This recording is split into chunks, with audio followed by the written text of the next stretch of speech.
안녕하세요. 어제에 이어서 오늘 디지로그 심포지엄 이어가도록 하겠습니다. 역시 주제는 생명화 시대 이 농업의 미래입니다.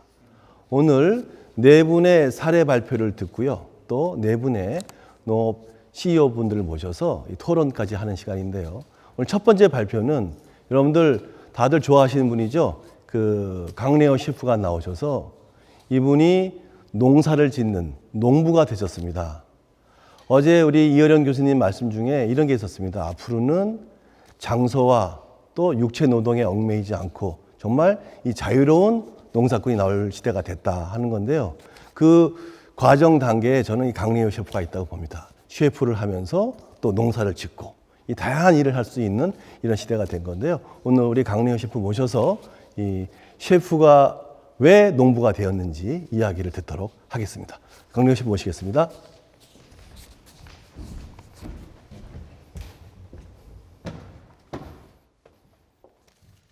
네, 안녕하세요.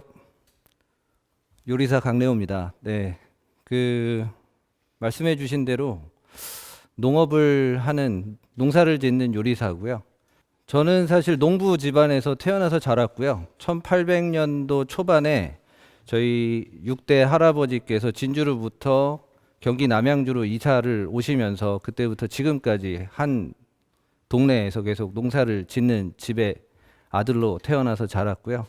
어렸을 때 저는 워낙에 농사를 크게 짓다 보니까 집에 일하시는 분들도 많이 계셨고, 그리고 뭐 많은 분들이 식사를 해야 되니까 이제 당연히 음식을 많이 준비를 해야 되는 그런 집이었어요. 그래서 저는 할머니 옆에서 할머니께서 만드시는 모든 음식에 관여가 자연스럽게 됐고, 신기하게도 5살부터 만두를 빚고 송편을 빚는 일을 자연스럽게 하다 보니까 요리가 제가 하는 것 중에 가장 잘하는 일이 돼버린 거죠. 그래서 어렸을 때 저한테 이제 부모님께서는 농사를 짓는 거에 대한 그런 생각은 전혀 없었고, 그냥 내 아이가 공부를 잘 해서 좋은 대학에 가기를 바라셨으나, 저는 농업이 아닌 제가 잘하는 걸 찾아서 가게 됐습니다. 그래서 제가 가장 잘하는 게 뭘까를 생각하다가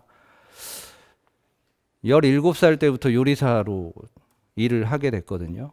근데 굉장히 부모님들도 반대를 하고 주변에서도 당시에는 굉장히 반대가 심했었는데도 제가 가장 잘하는 걸 해서 사람들과 함께 나누는 그런 걸 한번 꿈꿔봤었고요. 그래서 요리사가 되기로 어렸을 때부터 결심을 했고, 그렇게 17살 종로에 가서, 당시에는 요리 학원들이나 많은 학원들이 종로에 많이 모여 있었지만, 그렇게 해서 종로에 가서 요리 학원을 다니고 본격적으로 요리사로 입문을 해서 지금까지도 요리를 하고 있습니다. 어느새 만 27년 정도 요리사로 인생을 살고 있고요. 그렇게 해외에서 요리를 22살 때 런던으로 처음에 가게 되는데요. 거기에서 굉장히 다양한 셰프들을 만났습니다. 천재적인 셰프들인데, 지금 보시면은 피엘 코프만 셰프, 고든 램지, 장조지, 피엘 가니에 셰프가 있는데요. 이분들 식당에서 아주 훌륭한 요리를 계속 배워오다가 딜레마에 한번 빠진 적이 있어요. 피엘 코프만, 고든 램지, 장조지, 피엘 가니에처럼 요리를 배웠는데, 결국에는 저는 요리를 열심히 해도 이분들을 뛰어넘을 수 없는 이분들처럼의 음식은 가능하나, 내가 정말 내 요리를 보여줄 만한 내 컨텐츠가 좀 많이 부족했다고 생각이 들었고, 요리의 근본에 대해서 이제 고민을 하기 시작하면서 다시 한국으로 돌아왔습니다. 그렇게 한국에 돌아와서 이제 시작하게 된 것들이, 한식을 접하는 일도 해서 한식을 배우기도 했지만, 애초에 재료의 근본에 대한 공부를 해야 되겠다라고 생각을 했어요.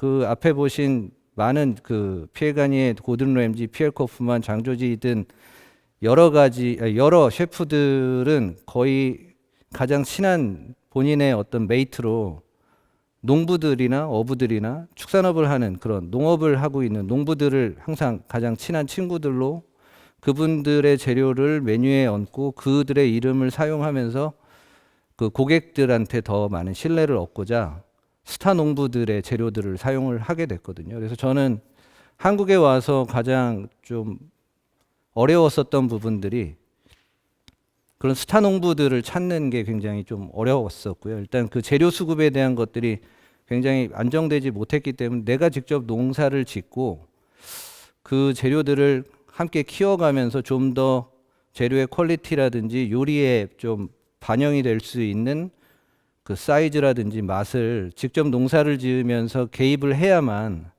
음식에 좀 더 발전을 줄 수 있겠다라는 생각이 들어서 직접 농사를 짓게 됐고요.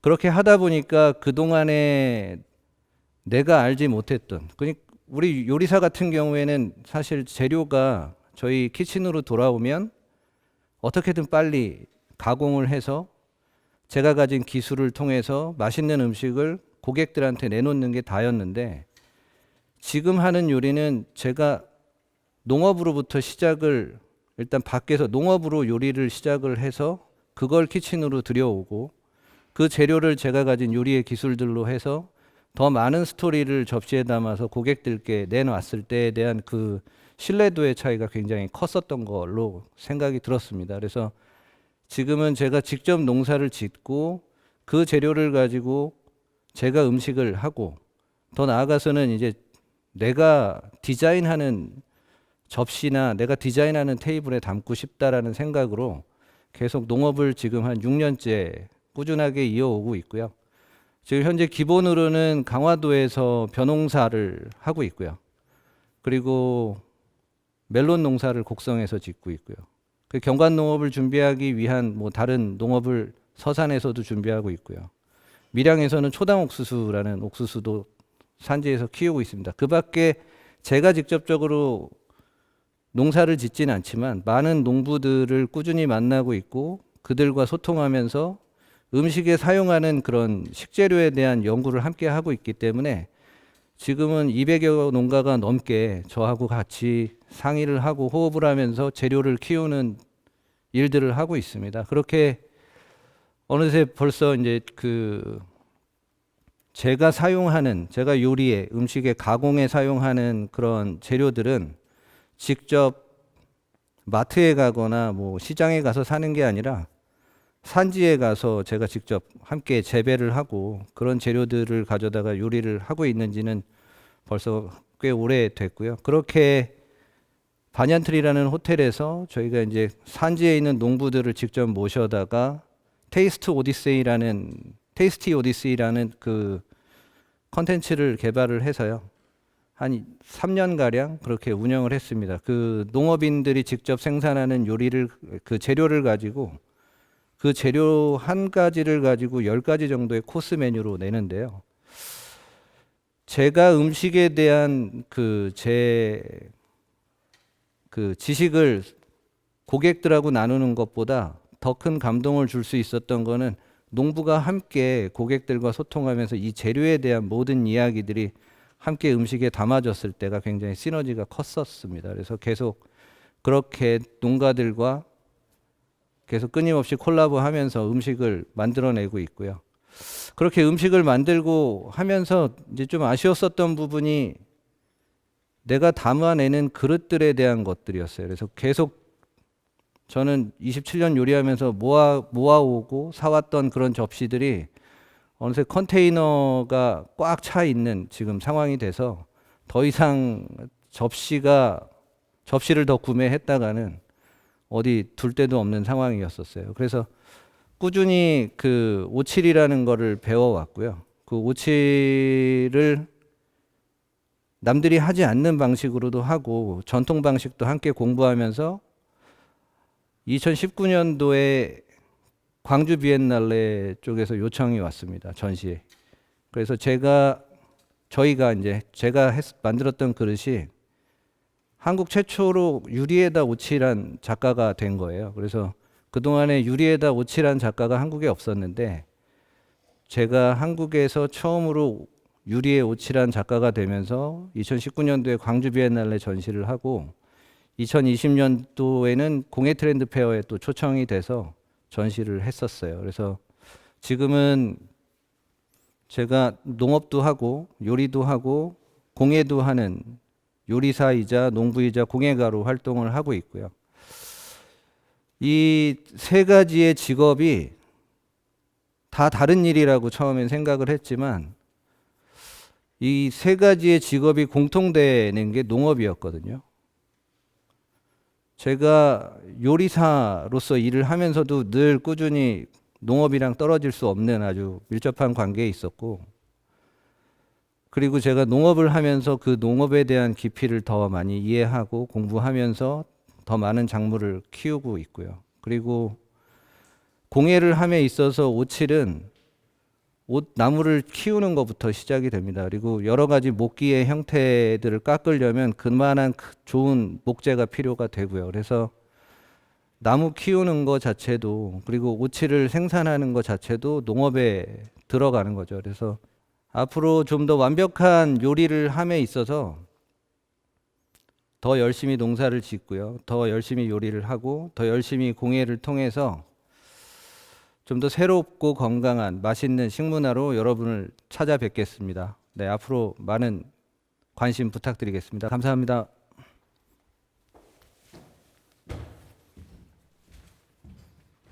강래혁 셰프 네. 말씀 잘 들었습니다.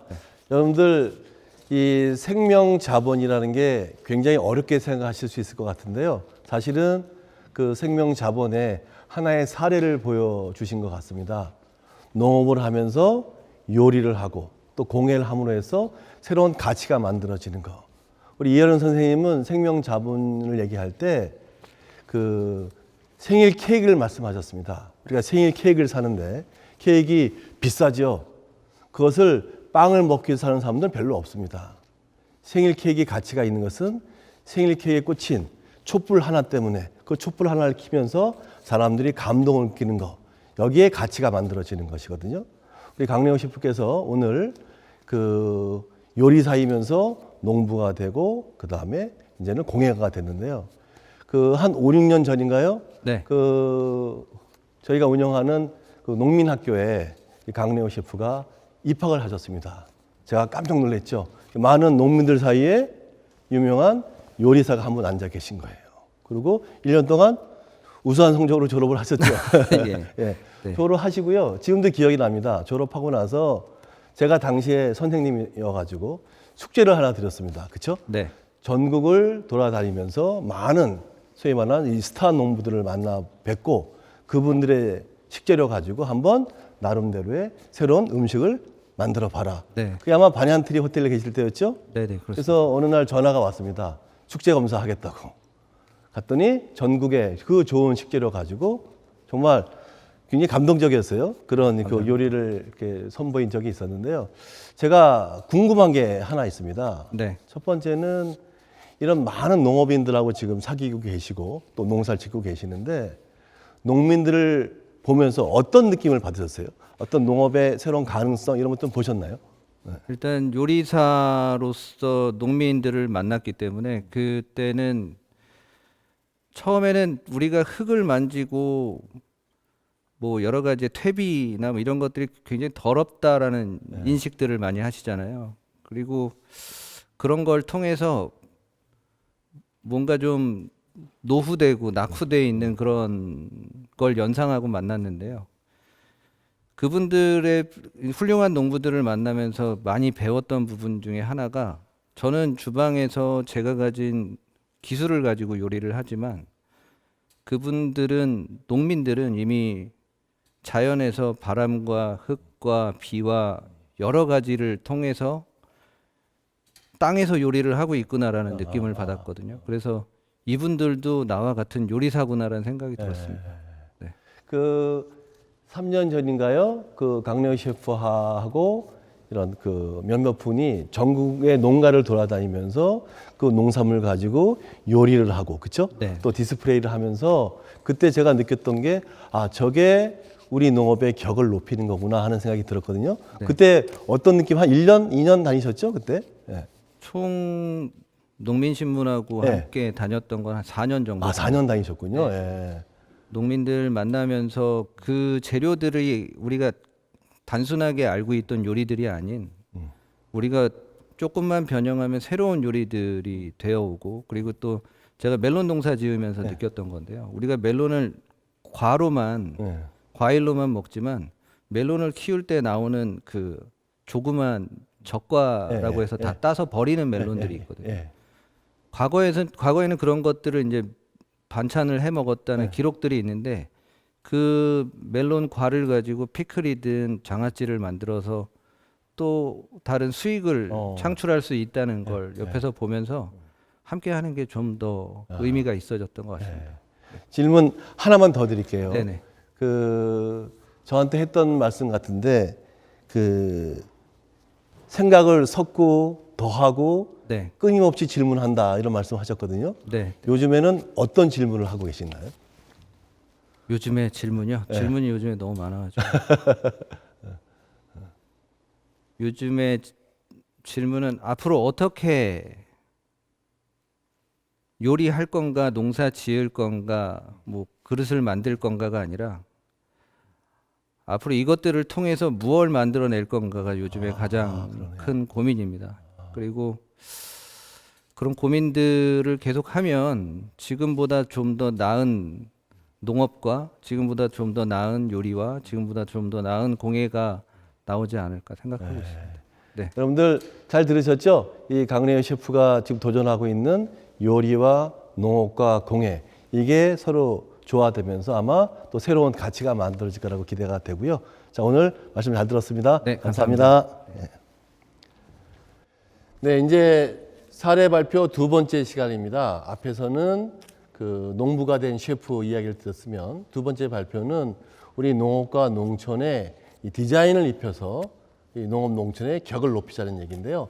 우리 행복이 가득한 집에 구선숙 편집장이 오셔서 좋은 사례 또 좋은 의견 말씀해 주실 것으로 기대됩니다. 우리 구 편집장님 모시도록 하겠습니다. 나와주세요.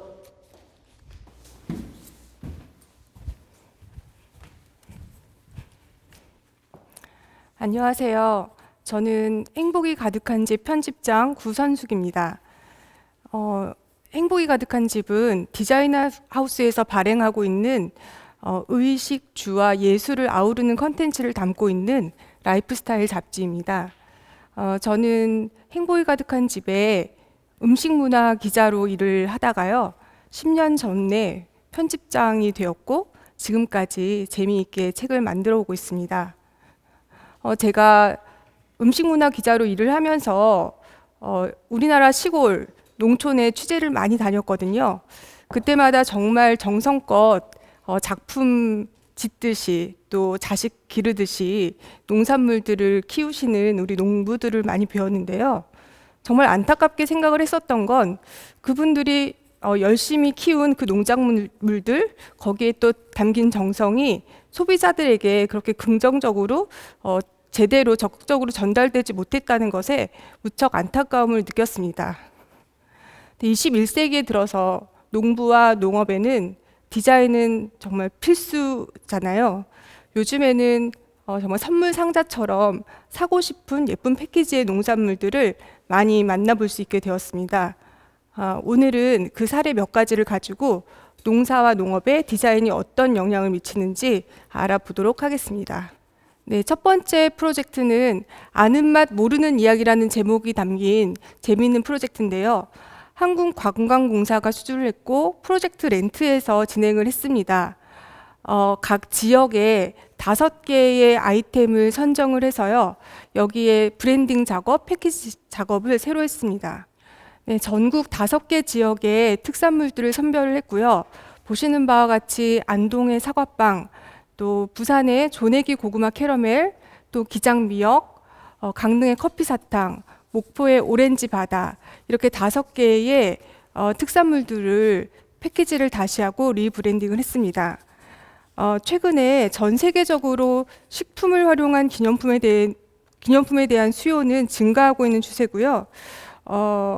기존의 공예품 위주의 지역 기념품에서 벗어나서 고품질의 음식 관광 기념품을 잘 만들면 지역 관광 인지도 상승에도 기여할 뿐만 아니라 지역 경제 활성화에도 큰 도움이 되겠죠.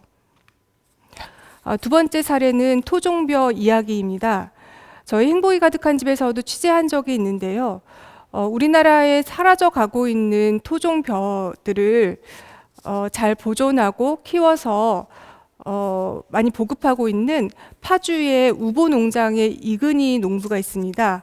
그 토종벼를 키우는 이근희 농부와 또 프로젝트 렌트가 같이 해서 여러 종류의 토종벼별로 패키지를 새롭게 했고요. 이것들을 현대백화점에서 팝업까지 열흘간 진행을 하면서 마케팅과 홍보까지 같이 한 사례입니다. 나아가서 토종벼는 화장품 브랜드 도화 가인으로까지 확장해서 그 영역을 넓히고 있고 올해 론칭 계획을 가지고 있습니다. 자, 김부각은 요즘에 국내외 많은 소비자들에게 스낵으로 인식이 되고 있죠. 저희가 그전에는 전통 반찬으로 인식을 하고 있었는데 이 김부각이 스낵으로 확장이 되면서 인기가 아주 높아지고 있습니다. 이 김총각 내 김부각은 남원에 있는 젊은 형제가 부모님의 가업을 물려받아서 새롭게 리브랜딩하면서 성공적으로 마케팅하고 있는데요. 보시는 바와 같이 패키지가 보통 우리가 보면은 농부들의 얼굴이나 이렇게 나오는데 김부각을 저렇게 확대해서 굉장히 모던하고 시크한 패키지로 누구라도 사고 싶게 만들었잖아요. 그래서 제가 어저께 저 김총각 내 김부각 홈페이지를 들어가 봤습니다. 근데 너무 안타까운 메시지가 띄워져 있더라고요. 당분간 업체 사정으로 인해서 배송을 하지 못한다라는 메시지였는데요. 조만간 이 맛있는 김부각을 다시 만날 수 있게 되기를 기대해 보겠습니다. 자, 다음은 제주 초콜릿 디자인입니다. 제주도는 연간 1,000만 명 이상의 관광객이 갈 정도로 우리나라 최고의 여행지인데요. 제주도에 갔을 때 사람들이 가장 많이 사오는 관광 상품이 초콜릿이라고 하더라고요. 근데 보시는 바와 같이 저 초콜릿은 여행에 대한 추억, 기억을 선물하고자 하는 마음을 담아서 제주도 하면 생각나는 검은색 현무암의 패턴을 초콜릿 자체와 패키지에도 표현을 해서 아주 서정적으로 표현을 했습니다. 저는 이 초콜릿을 보는 순간 맛보지 않아도 하나쯤 갖고 싶고 누군가에게 선물하고 싶다는 그런 생각을 했는데요. 여러분은 그렇지 않으신가요? 이게 바로 디자인의 힘이라고 생각을 합니다.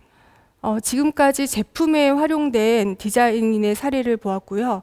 이제는 농업의 어떤 생산물에서 더 확장을 해서 농촌의 마을 디자인에 적용된 사례를 몇 가지 보여드리도록 하겠습니다. 첫 번째는 리젠 빌리지라고 하는 네덜란드 암스테르담 근교에 있는 100가구 정도 되는 마을인데요. 이 마을은 친환경 마을을 표방하고 있습니다. 이 개념이 처음으로 선보인 것은 2016년 베니스 비엔날레에 덴마크 건축관에서 이 개념이 선보여졌는데요. 이것은 미국에 있는 부동산 개발 회사 리젠 빌리지와 그다음에 덴마크의 건축 설계 회사 에펙트가 같이 협업을 해서 조성한 프로젝트입니다. 리젠 빌리지의 대표는 이 리젠 빌리지가 에코 빌리지의 테슬라를 목표로 한다라고 포부를 밝히기도 했습니다. 이 리젠 빌리지는 보시는 바와 같이 식량과 물, 에너지를 자체 해결하는 독립형 계획 마을입니다. 이 마을을 구축하는 데는 몇 가지 원칙이 적용이 됩니다. 가장 첫 번째는 에너지 포지티브 홈인데요. 기본적으로 여기에 지어지는 모든 주택은 자연 통풍과 단열 공법을 적용한 패시브 하우스로 지어집니다.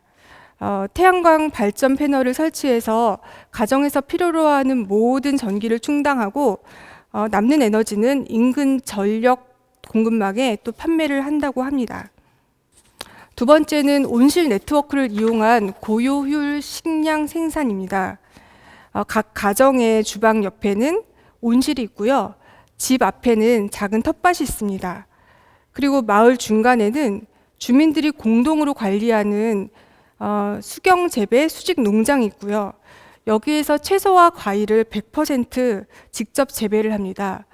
이 수경 재배는 기존 농업에 비해서 물은 90%를 덜 쓰면서도 같은 땅에서 10배나 더 많은 많은 양의 농산물을 생산할 수 있다고 합니다.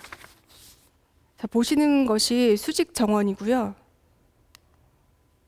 그 다음은 재생 에너지의 사용입니다.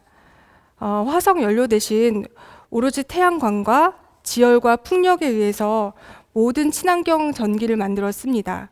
당연히 이 마을에서 사용하는 차량은 전기차가 되겠죠.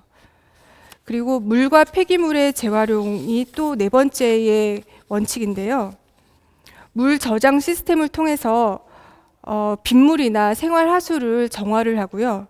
이것을 다시 식수나 농업용수로 공급을 합니다.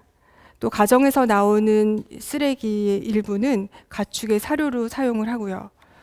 한 곳에서 쓰고 남거나 버린 것을 다른 곳의 자원으로 쓰는 자원순환형 시스템인 거죠. 그리고 이 마을은 모든 것이 자율적으로 공동체 운영을 합니다. 전기차를 충전하고 또 수경재배 수직 농장이라던가 공동 식당이라던가 학습센터, 물 저장 시설, 폐기물 재활용 시스템 이런 것들을 공동으로 관리를 합니다.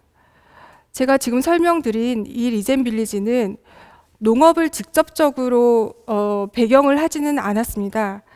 하지만 여기에 적용한 다양한 기술, 시스템, 그리고 디자인적인 영감은 우리 농촌에 얼마든지 적용할 수 있다고 생각이 됩니다.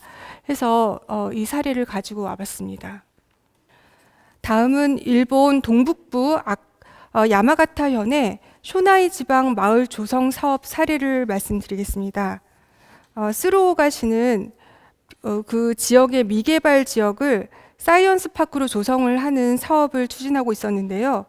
그 중에 14헥타르 정도의 부지를 어떻게 해결해야 될지 몰라서 그 문제를 해결해야 되는 상황이 되었대요. 여기에 30살이던 야마나카 다이스케 디자이너가 합류를 하게 되었고, 또 세계적인 건축가 시게루 반이 합류를 하면서 이 마을의 조성 프로젝트가 2018년에 완성이 되면서 조금씩 알려지기 시작했고 주목을 받기 시작을 했는데요. 보시는 바와 같이 가장 중요한 건 숙박시설입니다. 저 앞에 보이시는 하늘이 비치는 것이 논이거든요. 이 지역은 일본에서도 가장 유명한 쌀 생산지라고 합니다. 그래서 주변에 논이 많이 펼쳐져 있고 그 감성적인 분위기를 마을 리디자인 사업에 적용을 하고자 논 한가운데에 저런 숙박시설을 지었다고 합니다. 저기에 머물다 보면 사계절 변하는 논의 모습을 감상하면서 지역 관광을 즐길 수 있게 될 것이고요. 여기는 같이 연계되어 있는 식당인데요. 통창을 통해서 앞에는 자연 경관이 펼쳐진 논을 감상할 수 있고요. 또 지역에서 재배된 식재료를 가지고 맛있는 그런 음식을 즐길 수도 있겠죠. 시게루반이 또 작업을 한 것이 아까 그 호텔 프로젝트와 함께 키즈돔 소라이라고 하는 아동 놀이 체험 시설을 설계를 했는데요. 보시는 바와 같이 돔 형식으로 디자인이 되어 있습니다. 이것은 아주 변화무쌍한 이 지역의 기후에 대응하기 위해서 이런 둥근 형상으로 디자인을 했고요. 이 안에는 엄청나게 거대한 빈 공간으로 된 아이들 놀이시설이 있는데요. 마음껏 뛰놀 수 있는 그런 놀이시설과 그 다음에 한 1000여 가지 소재나 200가지의 도구를 가지고 있는 체험관이 또 조성이 되어 있다고 하고 지역에 입주해 있는 기업체들의 어린이집으로 운영이 되고 있다고 합니다. 유기농 농장인 이로도리팜은 야마가타 디자인이 가장 주력하고 있는 사업인데요. 겨울철에도 제공할 수 있는 지방의 채소를 재배하고 싶다는 생각으로 시작을 했다고 합니다. 향후 하우스의 규모를 늘리고 또 재배하는 작물을 확충하면서 올해는 1,000톤 정도에 도달하는 수확량 1,000톤을 도달하는 것을 목표로 하고 있다고 하고요. 여기에서는 유기농업을 가르치는 농업학교까지 개장할 예정이라고 합니다. 마지막으로는 국내 사례입니다. 만나 CEA는 카이스트 공학도 출신의 두 젊은 대표가 물고기를 활용한 친환경 수경 재배 시스템과 스마트팜 기술을 개발해서 주목을 받은 기업이죠. 이 기업이 더 큰 꿈을 꾸고 있다고 합니다. 10년 후 미래의 농촌은 어떤 모습일까? 그것을 생각하면서 지금 계획을 하나하나 추진 중인데요. 충청북도 진천군에 총 12,000평 규모로 진행 중이고 3월 말 준공을 목표로 하고 있다고 합니다. 만나 CEA는 기술과 인터넷과 농업이 결합한 그런 스타트업으로 이미 큰 주목을 받았고 성공을 했고요. 이들의 꿈은 여기서 그치지 않고 본인들이 하고 있는 업이 얼마나 더 큰 가치를 가져올 수 있을지를 계속 고민을 하고 있다고 합니다. 온실을 조금 더 세련되게 짓는다던가 또 이 온실로 인해서 지역의 농업이 얼마나 더 발전될 수 있을지를 함께 고민을 하고 있는데요. 이것은 결국은 라이프 스타일로 연결이 돼서 로컬의 비전과 사회적 가치까지 함께 성장할 수 있도록 고민을 하고 있습니다. 만나시티는 지금 아직은 조성 중이어서요. 온실만 있는데 그럼에도 불구하고 하루에 50명에서 100명 정도의 방문객이 있다고 합니다. 이런 상황을 캐치하면서 그 안에서 여러 가지 미래를 모색하게 되었는데요. 만나 CEA 임직원과 가족, 또 인근 지역의 주민, 또 디지털 노마드 및 관련 업계 방문자들은 주중에 타겟이 될 수 있을 것 같고, 주말에는 가족 단위 여행객이라던가 귀농을 꿈꾸는 견학생들, 그리고 심지어는 외국 여행객까지 이런 미래의 농촌 마을을 견학하면서 여러 가지 가치를 창출할 수 있을 것으로 보입니다. 그리고 좀 더 나아가서 로컬에서의 새로운 삶을 경험하면서 자기만의 정서와 가치가 담긴 일상을 향유하고자 하는 모든 사람들이 이 만나시티의 타겟으로 확장될 수 있지 않을까 고민을 하고 있습니다. 이것은 만나시티에서 이번에 지으려고 하는 온실의 모습인데요. 이 안에는 작물에 따라서 여러 가지 환경을 변화할 수 있는 온실 패키지 시스템이 적용되어 있다고 합니다. 수경 재배를 할 수 있는 그 양어장인데요. 이 양어장도 이번에 조금 더 발전을 했다고 하는데요. 예를 들면 지금까지의 양어장에서 키우는 물고기는 수경 재배를 위한 역할은 충분히 했었지만 물고기 자체로서는 이후에 사용처가 따로 없었다고 합니다. 근데 이번에 여기에 민물 장어를 도입해서 그 양식 시스템에 성공을 하면서 만나시티에는 장어를 활용한 레스토랑까지 함께 들어설 예정이라고 합니다. 자, 마지막으로 보여드릴 것은 만나시티 전체 배치도인데요. 10년 후 미래의 농촌은 어떤 모습일까를 상상하면서 이 전체 배치도를 기획하고 구축하고 있다고 합니다. 집도 지었고요. 상업시설도 지었습니다. 6개의 집과 6개의 상업시설로 이루어져 있는데요. 이 만나시티가 더 기대가 되는 것은 코리아 하우스 비전에 미래의 집 프로젝트가 함께 했기 때문입니다. 하우스 비전은 일본 브랜드 무지의 크리에이티브 디렉터인 하라케냐가 미래의 거주지에 대한 새로운 상실이라는 개념을 기반으로 진행해온 문화 연구 프로젝트인데요. 2013년부터 도쿄와 북경에서 전람회를 개최를 했었고 우리나라에서는 충북 진천에서 이번 봄에 만나 CEA의 후원으로 진행이 되려고 합니다. 그전 전시에서는 개념을 보여주는 비어있는 사람이 살지 않는 공간이었다면 이번 프로젝트가 조금 더 특별한 것은 실제로 구축을 하고 건축을 하고 이 안에서 사람이 직접 살고 운영을 하게 된다는 점이라고 합니다. 여기에는 6명의 건축가가 함께 했는데요. 우리나라를 대표하는 최욱, 조병수, 하락했냐 등등 6명의 건축가가 10년 후 농촌의 집은 어떤 모습일까를 숙제를 받아서 각각 다른 형태로 구현을 한다고 합니다. 만나 CA 대표들의 어떤 포부처럼 한국의 식량 자급률을 100%를 끌어올리고 또 농촌을 활성화하고 또 포스트 코로나 시대에 여러 지방자치단체에 어떤 새로운 롤모델이 될 것으로 기대를 하고 또 좋은 시발점이 되었으면 하는 바람입니다. 여기까지 제 발표를 마치겠습니다. 경청해 주셔서 감사합니다.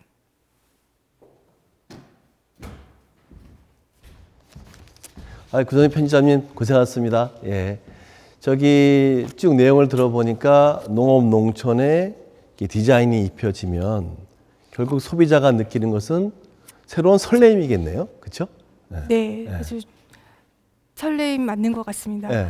저희가 늘 부러워하던 것 중에 하나가 유럽이든 일본이든 농촌이 그냥 무언가를 생산하는 지역이 아니라 한번 가보고 싶고 머물고 싶고 경험하고 싶은 그런 지역이잖아요. 그런 지역은 늘 설레게 하는 그런 디자인적 요소를 가지고 있더라고요. 그래서 우리나라 농촌도 머지않아 젊은이들이 찾아가고 그 안에서 여러 가지 기회가 발견되는 그런 가고 싶은 농촌이 되었으면 하는 바람입니다. 그 기자 생활 하시면서 네. 그 전국의 농촌 지역도 많이 가시지 않았겠습니까? 네. 그때 느꼈던 게 그럼 한국 농업의 농촌에 이런 디자인의 옷을 입힌다 그러면 충분히 가능성이 있다 이렇게 생각을 하시나요?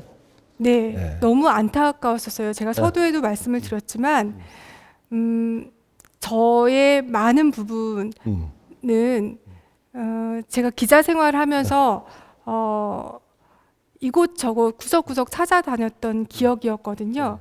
거기에서 농부들을 직접 만나면 정말 작가가 예술 작품 만들듯이 너무나도 소중하고 또 피땀 흘려서 결과물을 만들어내시는데요. 그 과정과 정성과 태도를 소비자에게 제대로 전달하지 못하는 것에 대해서 너무 안타까워했어요. 그러셨구나. 여기에 조금만 더 예. 터치가 가해지면 서로가 행복하고 또 농부들도 잘 살고 하는 우리나라가 되지 않을까 기대합니다. 네, 오늘 발표 감사합니다. 예. 감사합니다. 여러분들 백범 김구 선생님이 이런 말씀하셨습니다. 나는 우리나라가 가장 부강한 나라가 되기를 원하는 게 아니다. 난 우리나라가 가장 아름다운 나라가 되기를 원한다. 그러면서 한없이 갖고 싶은 것은 높은 문화의 힘이다. 앞으로 한국 농업이 가야 될 게요. 한국 농업이 세계에서 가장 부강한 농업으로 되면 좋겠지만 그것보다 어쩌면 세계에서 가장 아름다운 농업, 또 가장 문화가 있는 농업, 이것도 한국 농업의 경쟁력이 아닌가 이런 생각이 들면서요. 다음 발표는요. 3번째 발표죠. 여러분들 아마 2016년으로 기억할 텐데요. 한국에서 알파고와 이세돌 간에 세계 바둑 대결이 있었습니다. 누가 이겼죠? 알파고가 이겼습니다. 그것을 보고요. 몇 년 후에 네덜란드에서 야, 바둑도 인공지능과 사람이 대결해서 인공지능이 이겼는데 자 그렇다면 작물 재배에서 사람과 인공지능이 누가 자라를 한다면 과연 누가 이길 것인가 그런 호기심에 출발해서요 2018년도에 첫 번째 세계 농업 인공지능 대회가 열렸습니다. 그리고 그 다음에 2019년부터 작년 2020년까지 1년에 걸쳐서 제2회 대회가 열렸습니다. 근데 한국의 디지로그 팀이 당당히 거기 출전해서요. 그야말로 외인 구단을 모아서 팀을 꾸려서 나가서 저희가 당당히 3등을 했습니다. 그 디지로그 팀의 팀장을 담당하고 있는 우리 서영건 박사님을 모셔서 세계 탑3의 비결이 무엇인지, 그리고 향후에 새로운 우리가 꿈꾸는 농업은 무엇인지 한번 모셔서 이야기를 듣도록 하겠습니다. 우리 서영건 박사님 모시겠습니다.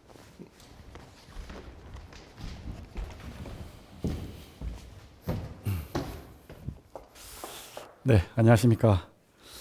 인공지능과 농업이 과연 어떤 접점을 만들어낼 수 있을까?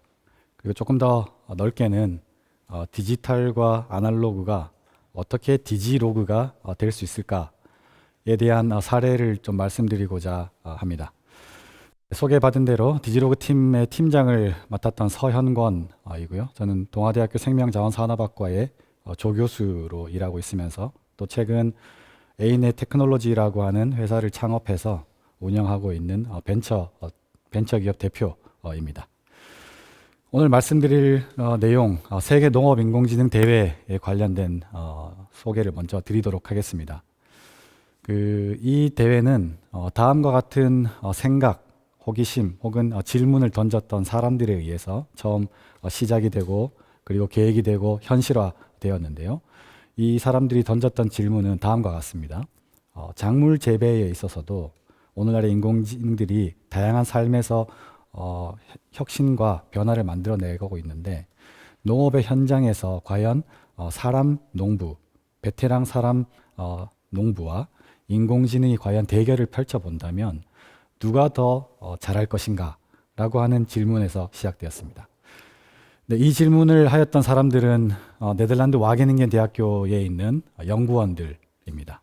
그리고 또 중국의 인터넷 기업인 텐센트가 되겠습니다. 와게닝겐 대학교 같은 경우에는 세계 최고의 농업대학교라고 알려졌기 때문에 여기에 계시는 연구자들이 이런 질문들과 이런 호기심을 가지시는 것은 어쩌면 당연할 수도 있겠다라고 생각을 할 수 있습니다만 좀 의외인 것은 중국의 구글이라고 할 수 있는 텐센트에서 어쩌면 본인들이 지금 하고 있는 비즈니스 모델과 전혀 연관성이 없어 보이는 이런 농업 영역에 왜 이런 관심을 가지게 되었고 왜 이런 질문을 하게 되었고 심지어 나아가서는 이 대회에 필요한 모든 후원을 담당하게까지 되었을까 하는 것은 저희가 주목해서 볼 필요가 있지 않을까라고 생각을 합니다. 세계 농업 인공지능 대회는 첨단 온실, 모든 작물이 자람에 있어서 필요한 모든 환경을 인위적으로 구현해 줄 수 있는 첨단 온실에서 진행이 되었습니다. 우리나라에서 흔히 보는 그런 비닐하우스는 아니고요.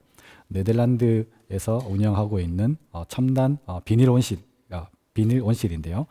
1회 대회 때에는 5일을 기준으로 해서 사람과 인공지능, 사람팀, 그다음 인공지능팀과 대결을 펼쳤다고 한다면 제2회 대회 때에는 방울토마토를 대상으로 6개월가량 긴 시간 동안 대회가 이루어졌습니다. 네, 저희 한국의 디지로그가 팀을 꾸려서 이 2회 대회에 참가를 했습니다. 고문을 맡아주셨던 이어령 교수님께서 저희 팀 이름을 디지로그라고 지어주셨고요. 그리고 친히 영인문학관 본인의 자택에 저희 팀원들을 초대해 주셔서 그리고 좋은 말씀들을 해주셨습니다. 기술과 사람의 조화, 그다음에 디지털과 아날로그의 조화가 중요하다는 말씀을 저희 팀에게 해주셨고 또 더 나아가서는 한국 농업도 인공지능에 하루빨리 올라타야 된다라고 한 아주 인상 깊은 말씀을 그 당시에 해주셨습니다. 민순규 단장님을 비롯해서 6개의 기업과 그다음에 2개의 대학 그리고 1개의 농업 연구기관이 이렇게 어떻게 보면 외인구단이라고 할 수 있는데요. 저희가 드림팀을 구성을 해서 2회 대회에 출전을 하였습니다. 보시는 그림은 결승전 재배 공간이 되겠는데요. 저희 디지로그 팀에게 주어진 30평가량의 첨단 유리 온실이 되겠습니다. 본래 네덜란드 와게닝겐 대학교에서 연구용으로 사용하던 연구용 온실인데 저 온실 공간을 저희가 할당을 받았고요. 2019년 12월부터 2020년 6월까지 거의 6개월 가량의 기간 동안 저희가 이 디지로그 팀이 방울토마토를 재배하는 것으로 결승전이 진행이 되었습니다. 이 결승전에서의 하나 그 조건이 있다면 재배 결승전이 시작되고 나면 팀 멤버들이 재배 공간으로 들어갈 수 없다라고 하는 조건이 있었습니다.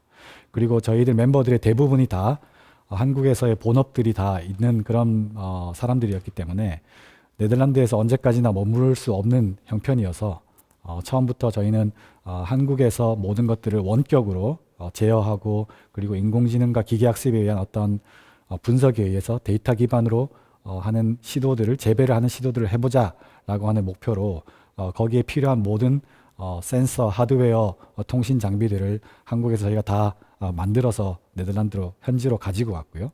그리고 보시는 그림처럼 2019년 12월 19일과 20일 이틀 동안 현지 디지로그 공간에다가 저희가 필요한 장비들을 설치를 하였습니다.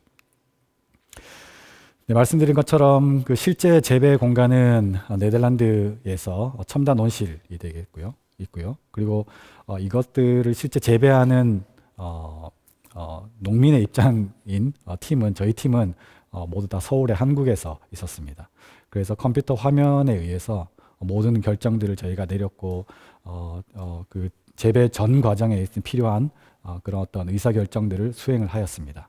원격으로 진행이 됨과 동시에 그리고 저희가 다양한 인공지능 알고리즘과 그다음에 기계학습 모델들을 이렇게 구현을 해보면서 거기에 의한 어떤 데이터 분석에 의한 그 인사이트를 기반으로 진행을 하였습니다. 결승전이 모두 마치고 저희가 네덜란드 현장에 가서 실제 그 공간에서 토마토를 따먹고 싶었지만 2020년 코로나 이슈들이 워낙 심각해지면서 끝내 네덜란드에 저희는 가보지 못하고 그렇게 결승전을 마감을 하였습니다. 네, 팀원분들께서 아주 열정적으로 일을 해주시고 본업들이 다 따로 있으심에도 불구하고 기꺼이 추가 시간들을 많이 투입을 해주셔서 저희가 운이 좋게도 예선전에서는 2등, 2위 그리고 본선 결승에서는 3위로 대회를 마무리할 수 있었습니다. 이 모든 일들에 열정을 바쳐주신 팀원분들과 그리고 이 디지로그 팀을 응원해 주신 분들께 이 자리를 빌어서 감사의 인사를 전합니다. 네, 이 세계 제2회 농업 인공지능 대회를 마치고 나서 저희가 주목해서 볼 만한 그래프를 하나 이렇게 보여드리도록 하겠습니다. 지금 보시는 그래프는 최종 팀별 이윤을 표현해 주는 그래프가 되겠는데요.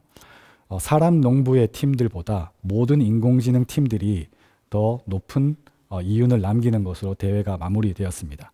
사실 이 대회는 이제 2회 대회에 불과하고 그리고 저희가 사용했던 인공지능 기술들도 첨단 기술이라고 보기에는 좀 어려운 인공지능 영역에서는 나름 구식으로 평가되는 그런 기술들임에도 불구하고 데이터에 기반한 분석과 그리고 인공지능에 의한 어떤 인사이트를 가지고 원격 재배를 했음에도 불구하고 이렇게 좋은 이윤을 남길 수 있었다라는 것이 오늘날 우리의 현실이다라는 것을 말해주는 것 같습니다.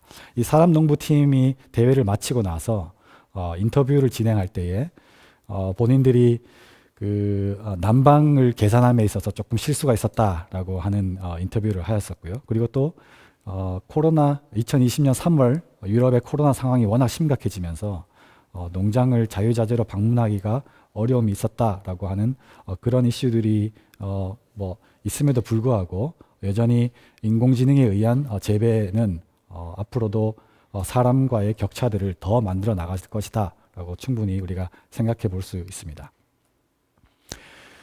네, 그 2020년 12월 겨울 세계 국제 학회에서 논의되었던 그래프를 하나 보여드리도록 하겠습니다. 이미 첨단 인공지능 기술이 아니라 아주 단순한 형태의 데이터 분석에 의한 그런 어떤 재배를 적용함에도 기존에 있는 농가 전문가들보다 더 좋은 퍼포먼스, 더 좋은 생산 결과를 나타낼 수 있다는 것이 오늘날 많은 학계 연구자들의 그런 의견이고요. 그리고 앞으로 인공지능에 의해 이런 어떤 발전들이 사람보다 월등한 차이를 만들어 나갈 것이다 라고 하는 것들이 논의가 되고 있습니다. 여기서 중요한 것은 AI 어시스트라고 이렇게 표현되어 있다는 점입니다. 이 점은 인공지능이 주인이 아니라 여전히 이 농가의 주인은 사람이고 농부입니다. 모든 의사결정을 수행하는 주체로서 농부가 여전히 중요한 키 역할을 하고 인공지능은 어디까지나 이 사람을 돕는 역할, 돕는 도구로서 발전이 되어 간다라는 것을 우리가 살펴볼 수 있습니다. 세계 인공지능 대회를 마치고 나서 저희 디지로그 팀이 시즌 2를 고민하며 준비를 하고 있습니다.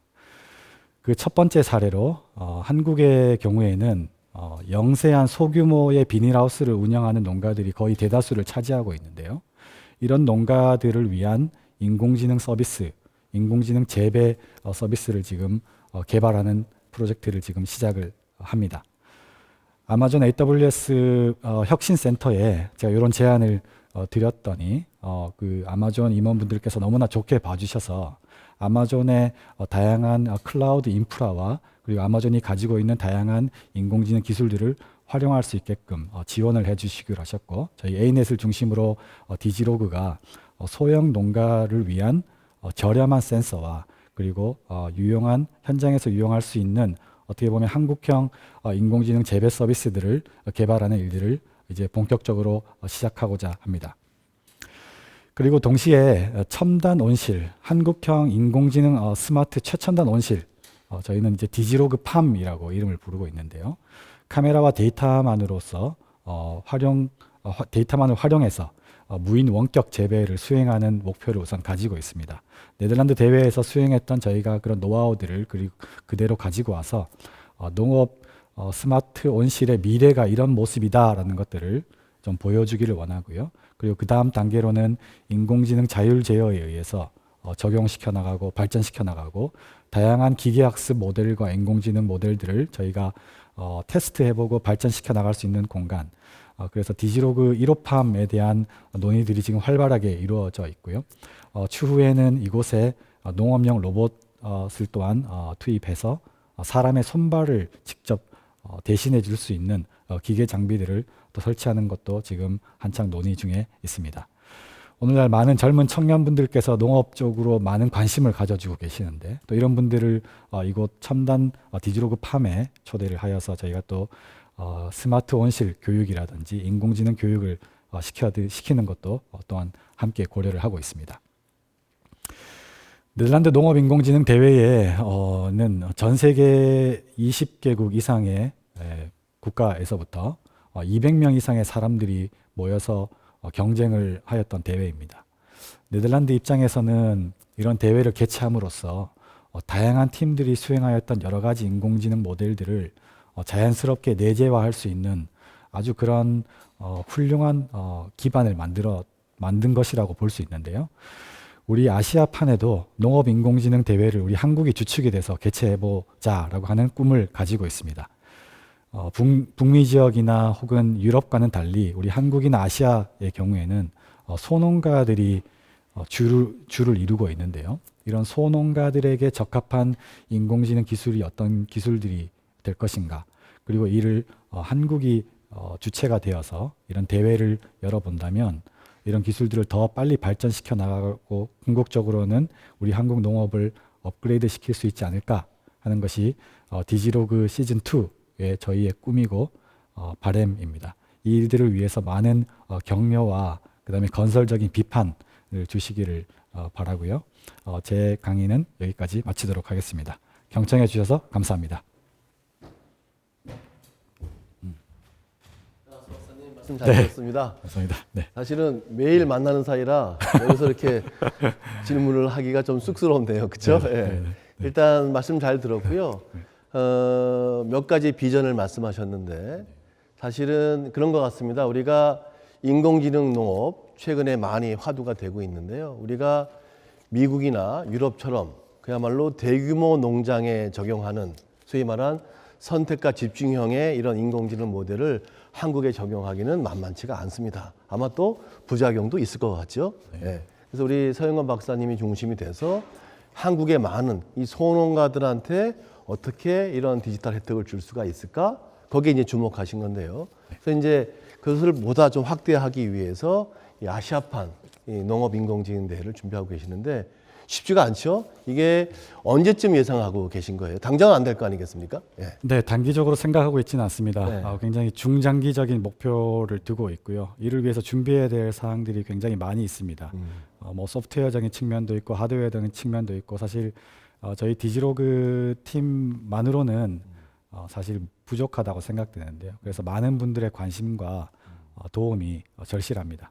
사실은 오늘 그 서박성 이후에 있을 그 토론 때 네네. 한국을 대표하는 이 팜테크 CEO분들이 많이 오시는데 쭉 내용을 보시면 한 회사 한 회사마다의 굉장히 장점들이 많은 회사들이거든요. 네. 그런 분들하고 같이 코어를 해서 네네. 한번 이런 대회를 개최해 본다면 오히려 더 빨리 갈 수 있지 않을까요? 네, 너무 좋습니다. 그래서 이따가 그분들이 오시면 그분들하고 한번 이 네트워크를 만들어서 네네. 제가 이런 생각을 해봤습니다. 만약에 네덜란드라고 그러면 어떤 생각을 할까? 아마 우리 서영건 박사나 아니면 우리 오늘 토론에 오시는 많은 전문가들이 모여서 또 새로운 아까 우리 최진석 교수님 어제였죠? 최진석 교수님의 강의를 보면 뭔가 불편함을 찾아서 새롭게 연결하려는 거. 그게 아마 우리 농업계에서 이루어진다 그러면 우리도 아마 네덜란드를 뛰어갈 수 있지 않을까 이런 생각이 듭니다. 네, 동의합니다. 네. 그러면서 우리 한번 끝으로 우리 서영건 박사가 생각하시는 본인의 꿈, 그게 뭔지 한번 듣고 싶습니다. 네. 네, 저는 사실 어린 시절을 시골에서 보냈습니다. 저희 부모님께서 감농사를 지으셨는데요. 사실 그 당시에는 농사 그 현장에 나가는 것이 너무 사실 싫었습니다. 그 햇볕 땡볕에서 일하는 것도 싫었고요. 그리고 약을 치는 것도 너무 힘들었고, 그리고 뭔가 이게 돈이 된다는 그런 어떤 희망도 없었는데, 우리 한국의 많은 농가분들께서 사실 여전히 이런 생각들을 하고 계실 거라고 생각이 듭니다. 하지만 이제는 이런 우리 한국이 가지고 있는 ICT의 기술들과 인공지능 기술들을 이런 어떤 소규모 농가, 우리 한국의 농업 현장에다가 적용을 해봄으로써 이런 농민분들이 더 꿈과 희망을 가지고 궁극적으로는 많은 행복한 농민들이 많이 생겨나는 것을 사실 저는 꿈꾸고 있습니다. 감사합니다. 예, 감사합니다. 감사합니다. 예. 네. 자, 이래서 그 세 번째 사례 발표 우리 서영건 박사님 강의 들었고요. 이어서 사례 네 번째 발표죠. 매일경제신문에 우리 정혁훈 기자께서요. 그 팜테크로 보는 그 한국 농업 과연 어떻게 전망하는지 이분이 그 대한민국의 농촌 현장을 돌아다니면서 본인이 느꼈던 이런 소감과 함께 농업 미래에 대해서 전망하도록 하겠습니다. 매일경제신문 그 농업 전문 기자 정혁훈 기자를 모시도록 하겠습니다. 부탁합니다.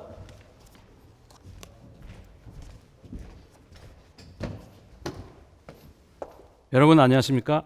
매일경제신문 농업 전문 기자 정혁훈입니다. 반갑습니다. 여러분 저는 오늘 여러분들하고 팜테크로 보는 한국 농업에 대해 이야기하고자 합니다. 여러분 농업하면은 보통 어떤 생각이 드십니까? 농촌, 시골, 벼농사, 밭농사 약간은 좀 예스러운 느낌이 나는데요. 요즘에는 최근 들어서는 농업에 대한 인식이 과거와는 사뭇 달라지고 있습니다. 농업이 과거와 같은 어떤 예스러운 그런 산업이 아니라 새로운 첨단 산업, 미래지향적인 산업 이런 느낌이 많이 들고 있습니다. 그런데 그게 그냥 그런 게 아니라 그렇게 인식이 달라지게 된 이유가 있습니다. 그 이유를 저는 네 가지로 꼽고 싶습니다. 첫 번째는 먹거리 문화입니다. 여러분, 옛날에는 먹거리 그러면 배고픔을 달래는 수단에 불과했습니다. 그런데 요즘은 먹거리 자체가 하나의 트렌디한 문화의 아이콘, 굉장히 가치 있는 어떤 문화로 인식이 달라지고 있는데요. 그 이유는 여러분도 쉽게 아실 수 있을 겁니다. 여러분들 SNS에 올리는 사진, 가장 많은 게 여러분들이 즐기는 음식입니다. 그리고 집에서 보는 방송 프로그램, 먹방이 대세입니다. 그런데 이런 먹거리를 만드는 소재, 그게 바로 농업입니다. 때문에 농업에 대한 시각이 과거와는 완전히 달라질 수밖에 없는 상황입니다.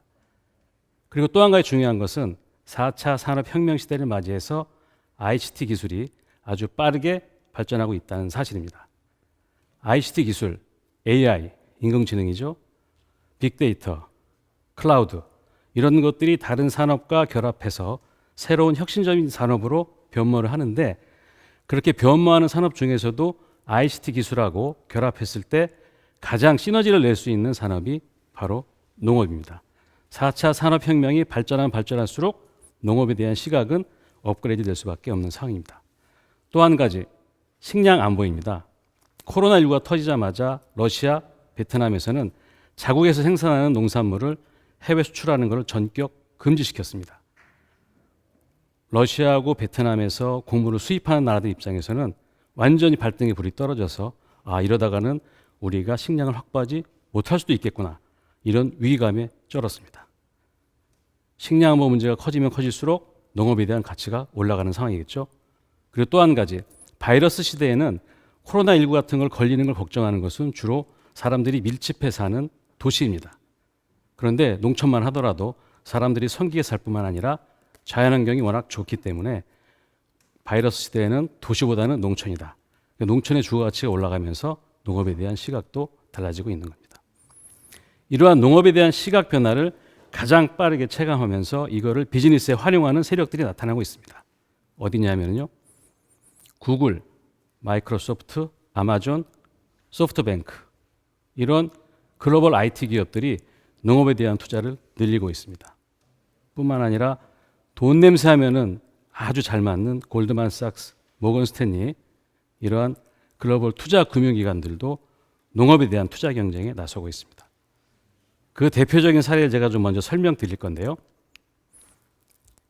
미국의 인디고 애그리컬처, 그리고 미국의 플랜티, 그리고 영국의 에어로팜스, 이들 회사들은 글로벌 투자 금융기관 혹은 IT 기업으로부터 대규모 투자를 받은 대표적인 스타트업들입니다.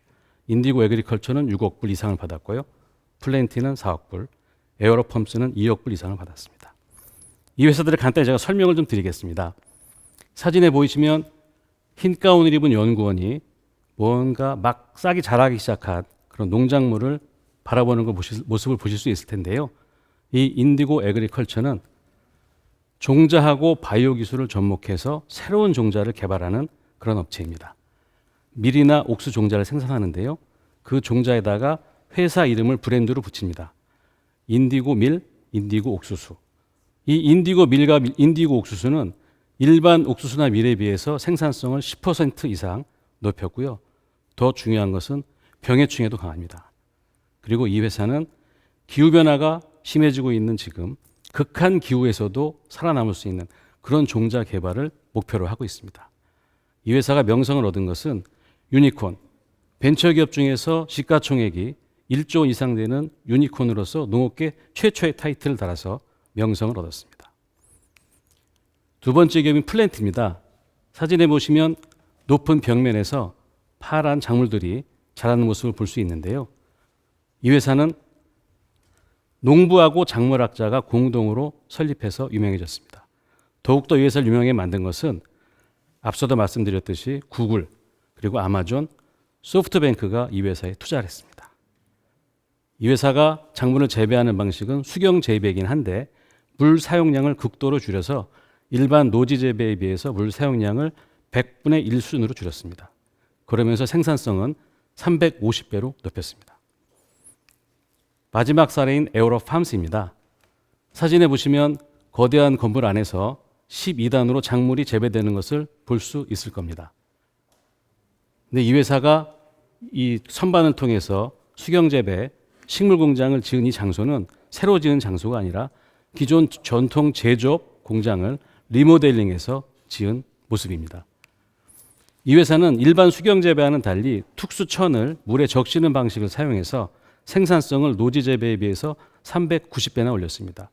특히 이 회사가 놀라운 것은 작물을 최적의 조건에서 재배할 수 있도록 데이터를 조합하는 기술력을 가지고 있는데 무려 13만 개의 데이터를 모니터링해서 최적의 조합을 찾아내기 때문에 어떤 재배 방식보다도 작물을 빠르고 안전하고 영양가 좋게 그렇게 재배할 수 있는 기술을 갖추고 있습니다.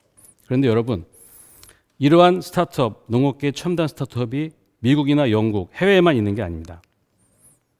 한국에서도 팜테크 혁명이 일어나고 있습니다. 제가 오늘 여러분들에게 대표적인 팜테크 기업 4곳을 소개해 드릴 건데요.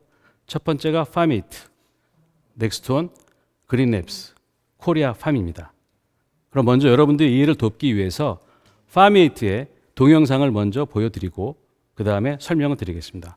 첫 번째 파메이트 현장입니다.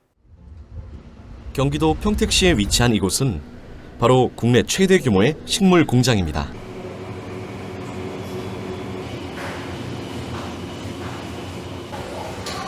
약 600평형 규모의 이 식물 공장은 쌈채소와 새싹채소 등 하루 약 6,000포기의 엽채류를 생산하고 있습니다. 농장 한켠에선 수확 작업이 한창인데요. 마치 반도체 공장처럼 모두 방진복을 입고 일을 해야 한다고 합니다.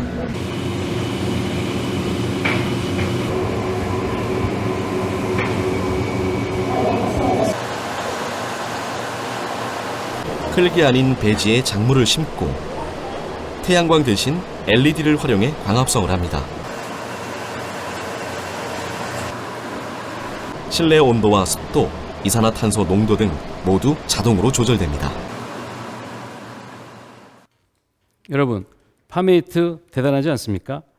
그런데 식물 공장 회사인 파메이트가 처음부터 저렇게 식물 공장을 했던 건 아닙니다. 이 회사는 2004년도에 설립이 됐는데요. 처음에는 새싹 채소를 재배해서 판매하는 걸 시작하다가 규모를 키워서 상추 같은 엽채류를 자체 생산도 하지만 협력 농가로부터 받아서 그걸 샐러드 박스로 가공을 한 뒤에 백화점, 할인점, 편의점에 판매하는 사업으로 일궜습니다. 근데 이 회사가 이런 사업을 하다 보니까 여름철이 문제였습니다. 여름철에는 고온 때문에 상추 같은 엽채류가 열에 타버리다 보니까 협력 농가에서 제대로 생산을 해내지 못하고 더 문제는 생산이 줄다 보니까 야채 가격이 평상시에 5배, 10배로 오르는 것이었습니다. 물량도 맞추기 어렵고 가격도 비싸다 보니까 여름철에만 되면 적자를 낼 수밖에 없는 상황이었거든요. 이걸 어떻게 해결할까 하다가 식물 공장, 밀폐된 공간에서 기후 변화에 관계없이 재배할 수 있는 식물 공장을 생각을 해낸 겁니다. 그래서 처음에는 일본으로부터 기술을 들여와서 식물 공장을 지었지만 일본과 우리나라는 기후도 다르고 종자도 다르고 사람들이 좋아하는 야채의 종류도 달랐습니다. 그래서 자체 개발을 업그레이드 한 끝에 세 번째로 최신형 버티컬 팜 식물 공장을 만든 것이 지난 2019년이었습니다. 지금은 이 회사는 한여름에도 아무런 걱정 없이 야채류를 생산을 해서 샐러드 박스를 판매하고 있습니다. 아마 이 회사는 조만간 상장도 앞두고 있습니다. 그 다음 업체인 넥스트온도 먼저 동영상을 보시면서 어떤 회사인지 한번 보시기 바랍니다. 터널 공사를 한참 하고 있는데요. 예전에 경부고속도로 실제 쓰이던 터널입니다. 근데 이 터널이 지금은 넥스트온이라는 버티컬 팜, 인도어 팜 회사로 변모되어 있습니다. 안으로 들어가 볼까요? 엽채류 작물들이 붉은색 LED 조명을 해서 잘 자라고 있습니다. 최고 14단까지 선반이 구성되어 있고요.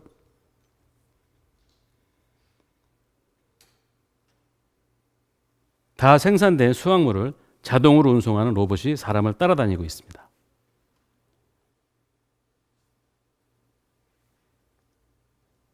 동영상을 통해 본 넥스트온의 식물공장 모습인데요.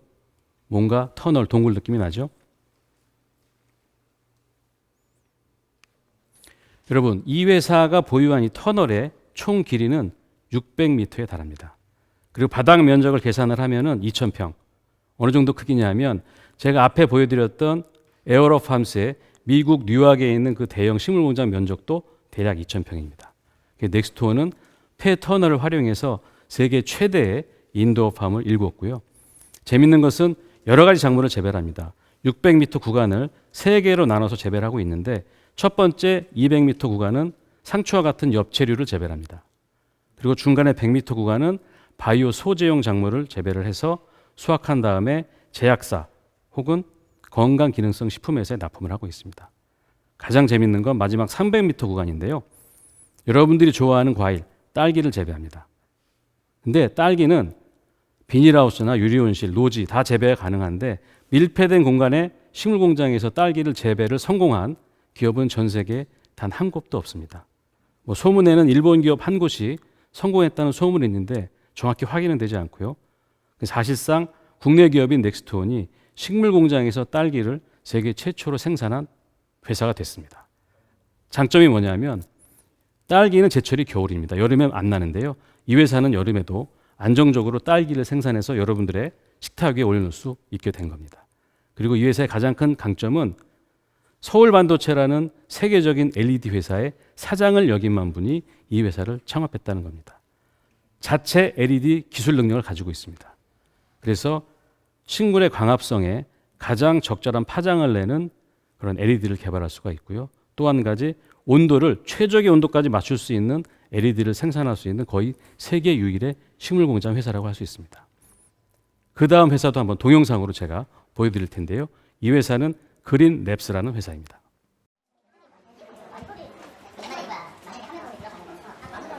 서울에 있는 한 스타트업 사무실입니다. 모두들 열심히 프로그램 개발에 몰두해 있는데요. 얼핏 보기엔 게임 개발 회사나 IT 회사처럼 보입니다. 그러나 사실 이곳은 농업 서비스 회사입니다. 현재 인터넷과 스마트폰 어플을 통해 날씨, 시세, 농법, 농자재 등 다양한 데이터를 서비스하고 있습니다. 이 회사는 국내에서 유일하게 클라우드 기반의 2세대 스마트팜 서비스를 농가에 제공하고 있습니다. 기존 1세대 스마트팜 기술이 기계화나 자동화를 통해 노동력을 감소시키고 편의성을 증대시켰다면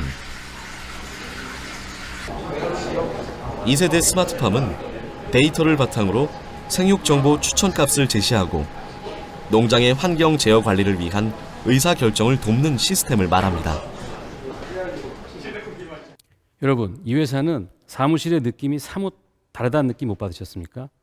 이 회사의 가장 큰 특징은 공동 창업자 3분 중에서 3분 모두가 IT 업계 출신이라는 점입니다. 더군다나 IT 업계에 그냥 있었던 것이 아니라 IT 업체, IT 스타트업을 창업을 해서 지분 매각까지 성공한 IT 업계에서 이미 성공을 경험한 사람들이 창업했다는 점입니다. 그리고 이 회사가 초기에는 일반 비닐하우스를 스마트팜으로 바꾸는 데 필요한 솔루션과 시스템을 공급을 하고 그로부터 빅데이터를 수집해서 클라우드 시스템으로 모아서 그 빅데이터를 다시 가공하는 이런 사업을 시작을 했다가 지금은 사업 모델을 조금 바꾸고 있습니다. 사업 모델을 바꾸는 이유는 농촌의 현실을 들여다보니까 농업인들이 원하는 게 또 다른 게 있었던 겁니다. 그게 뭐냐면 우리가 인터넷이나 모바일 사용을 할 때 네이버 또는 다음 이런 접속을 많이 하시죠. 바로 포탈 혹은 플랫폼인데요. 이 회사는 국내 최초의 농업 플랫폼을 만들어서 그 서비스를 하고 있습니다. 이 플랫폼에 들어가면 농업인들이 필요로 하는 모든 것을 한 곳에서 구할 수 있습니다. 날씨도 확인할 수 있고요. 필요한 농자재를 가격을 비교하면서 저렴하고 좋은 걸 구매할 수도 있고 또는 생산된 농산물을 외부에 파는 어떤 유통으로도 활용을 할 수가 있습니다. 시작한 지 불과 몇 달 안 됐는데 모닝팜이라는 이름으로 서비스를 하고 있는데 이미 회원 농가, 회원 농업인 숫자가 2만 명을 돌파했다고 합니다. 그 농업인 숫자가 2만, 4만, 10만 이렇게 갈 경우에 농업 플랫폼으로서 낼 수 있는 시너지는 막강하다고 생각이 됩니다. 마지막 기업인데요. 마지막 기업은 코리아팜이라는 회사입니다. 한번 동영상부터 보시면서 어떤 회사인지 즐겨보시기 바랍니다.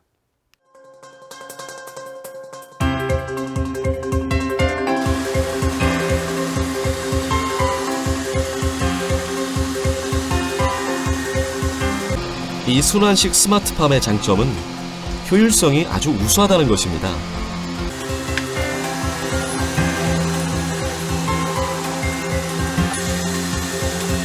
농장 내부에 농민의 작업 공간이 필요 없고 또한 수직으로 다단 재배가 가능해 같은 면적의 일반 하우스 대비 공간 활용성이 18배나 뛰어나다고 합니다.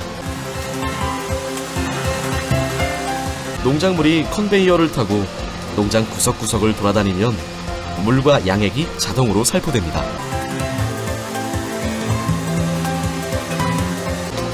수정도 자동으로 이루어져 그만큼 사람의 일손이 줄어듭니다.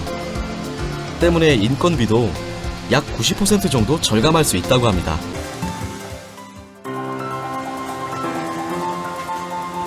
농민은 비닐하우스를 돌아다닐 필요 없이 별도의 작업장에 앉아 트레이에 씨를 뿌리거나 수확하면 됩니다.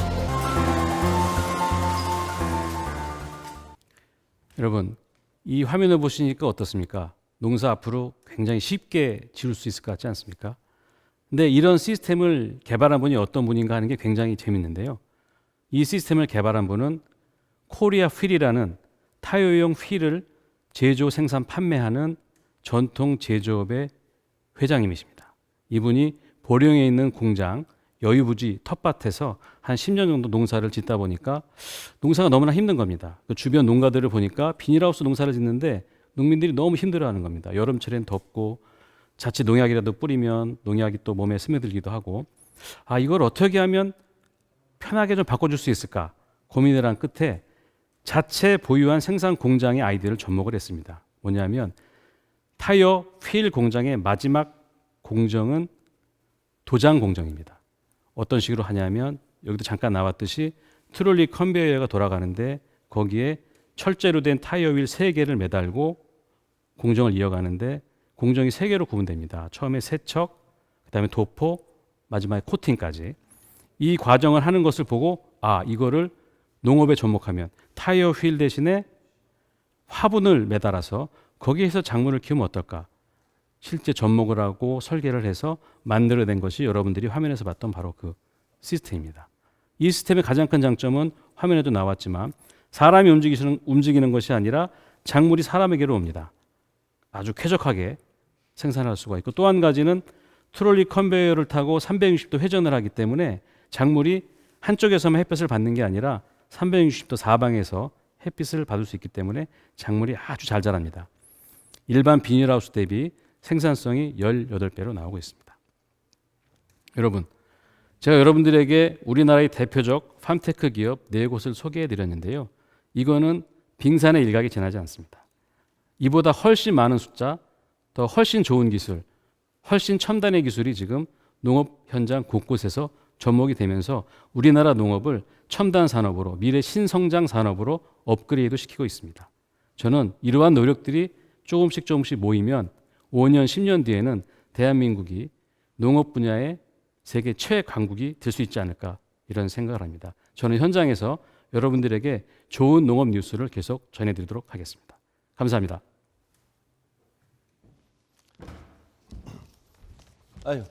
정 기자님 그 내용 잘 들었는데요. 그 오늘 해외 사례 또 국내 팜테크 기업 사례를 보면서 제가 느낀 것이 이제 혁신은 외부의 이런 창조적 아이디어가 농업에 들어와서 농업 내부를 변화시키고 있구나. 굉장히 바람직한 이런 어떤 큰 흐름인 것 같은데요. 궁금한 점이 몇 개 있습니다. 네. 첫 번째는 우리 정 기자께서는 매일경제 신문에 뭐 경제부장도 하시고 금융부장도 하시고 근데 지금은 농업 전문 기자가 되셨습니다. 사실은 농업에서 무엇을 받길래 갑자기 그 경제부장, 금융부장을 다 벗어 던지고 농업에 들어왔는지 사실 개인적으로 굉장히 궁금하고요. 또 많은 분들이 아마 궁금할 거로 생각이 듭니다. 어떤 이유신가요? 예. 뭐 여러 가지가 있지만 그냥 개인적인 얘기라서 간단하게 2가지만 꼽자면 제가 이제 95년도부터 경제 기자를 했습니다. 한 20년 이상 경제 기자를 하면서 아쉬웠던 부분이 뭐냐면 여러 경제부도 하고 증권부도 하고 산업부도 하고 많은 부서를 제가 돌았지 않겠습니까? 심지어는 정치부도 잠깐 해보고 기자라면서 뭔가 한 분야에 집중할 수 있으면 좋겠다라는 생각을 한 가지 했고요. 두 번째는 제가 2010년도에 그때 우리 민승규 교수님께서 농식품부 차관 시절입니다. 아그리젠토 코리아라는 국민보고대 프로젝트 제가 팀장을 맡았었는데요. 그때 우리나라 농업에 처한 현실적인 문제 그리고 미래에 해결해야 될 과제 그리고 실행해야 될 어젠더 이런 거를 도출하는 작업을 했었는데요. 그때 저는 농업의 미래를 봤습니다. 그러셨군요. 앞으로 우리나라 산업이 새로운 성장 산업이 생긴다면 그건 농업이다 이런 생각을 했기 때문에 2가지가 결합이 돼서 자연스럽게 농업 전문 기자를 해야 되겠다 이런 생각을 하게 됐습니다. 그러셨군요. 그러면 그러니까 10년 전에 매경 국민보고대회에서 그 아그리젠토 코리아 하지 않았습니까? 네. 그렇다면 10년이 지났습니다. 그렇죠? 네. 농업에 변한 것도 많이 있을 거고 또 그렇지 않은 것도 있을 텐데 그렇다면 이 아그리젠토 코리아 버전 2 이거 한번 준비해야 되지 않을까요? 예, 그거 저는 당연히 해야 생각하고 어찌 보면 저의 의무라고 생각을 합니다. 저희가 10년 전에 아그리젠토 코리아를 하면서 우리나라 농업의 문제를 제시하면서 새로운 어젠다를 던졌는데 27개를 던졌습니다. 그렇군요. 뭐 그 중에 하나는 뭐 새만금을 동아태 지역에 식품 허브를 만들자 뭐 등등 여러 또 거기에 도심에 식물 공장을 만들자 이런 것들이 있었는데요. 27개 중에서 지금 들여다보면 실행된 게 아주 많지는 않습니다. 아그리젠토 코리아 2.0을 통해서 이 10년이 지난 이 시점에서 어떤 거를 우리가 해나가면 농업 선진국이 될 수 있을지에 대한 해답을 제시해주고 싶은 게 저의 꿈입니다. 감사합니다. 예. 자, 여러분들 그 2부 우리가 사례 발표 4개를 들었는데요. 4개 듣고 아까 우리 정혁훈 기자 사례에 나왔던 우리 한국을 대표하는 팜테크 기업 4군데 저희가 이 4개 기업의 CEO들을 직접 모셨습니다. CEO들 직접 모셔서 그들이 꿈꾸는 5년 후, 10년 후 한국 농업의 모습은 어떻게 끌고 갈지 여기에 대해서 한번 토론을 해보고자 하는데요. 오늘 토론의 그 좌장은 매일경제TV의 장영수 대표가 직접 모셔서 그분들과 한번 한국 농업 현장에 계신 CEO분들과 한국 농업의 미래에 대해서 이야기하도록 하겠습니다. 자, 그러면 잠시 후에 뵙겠습니다.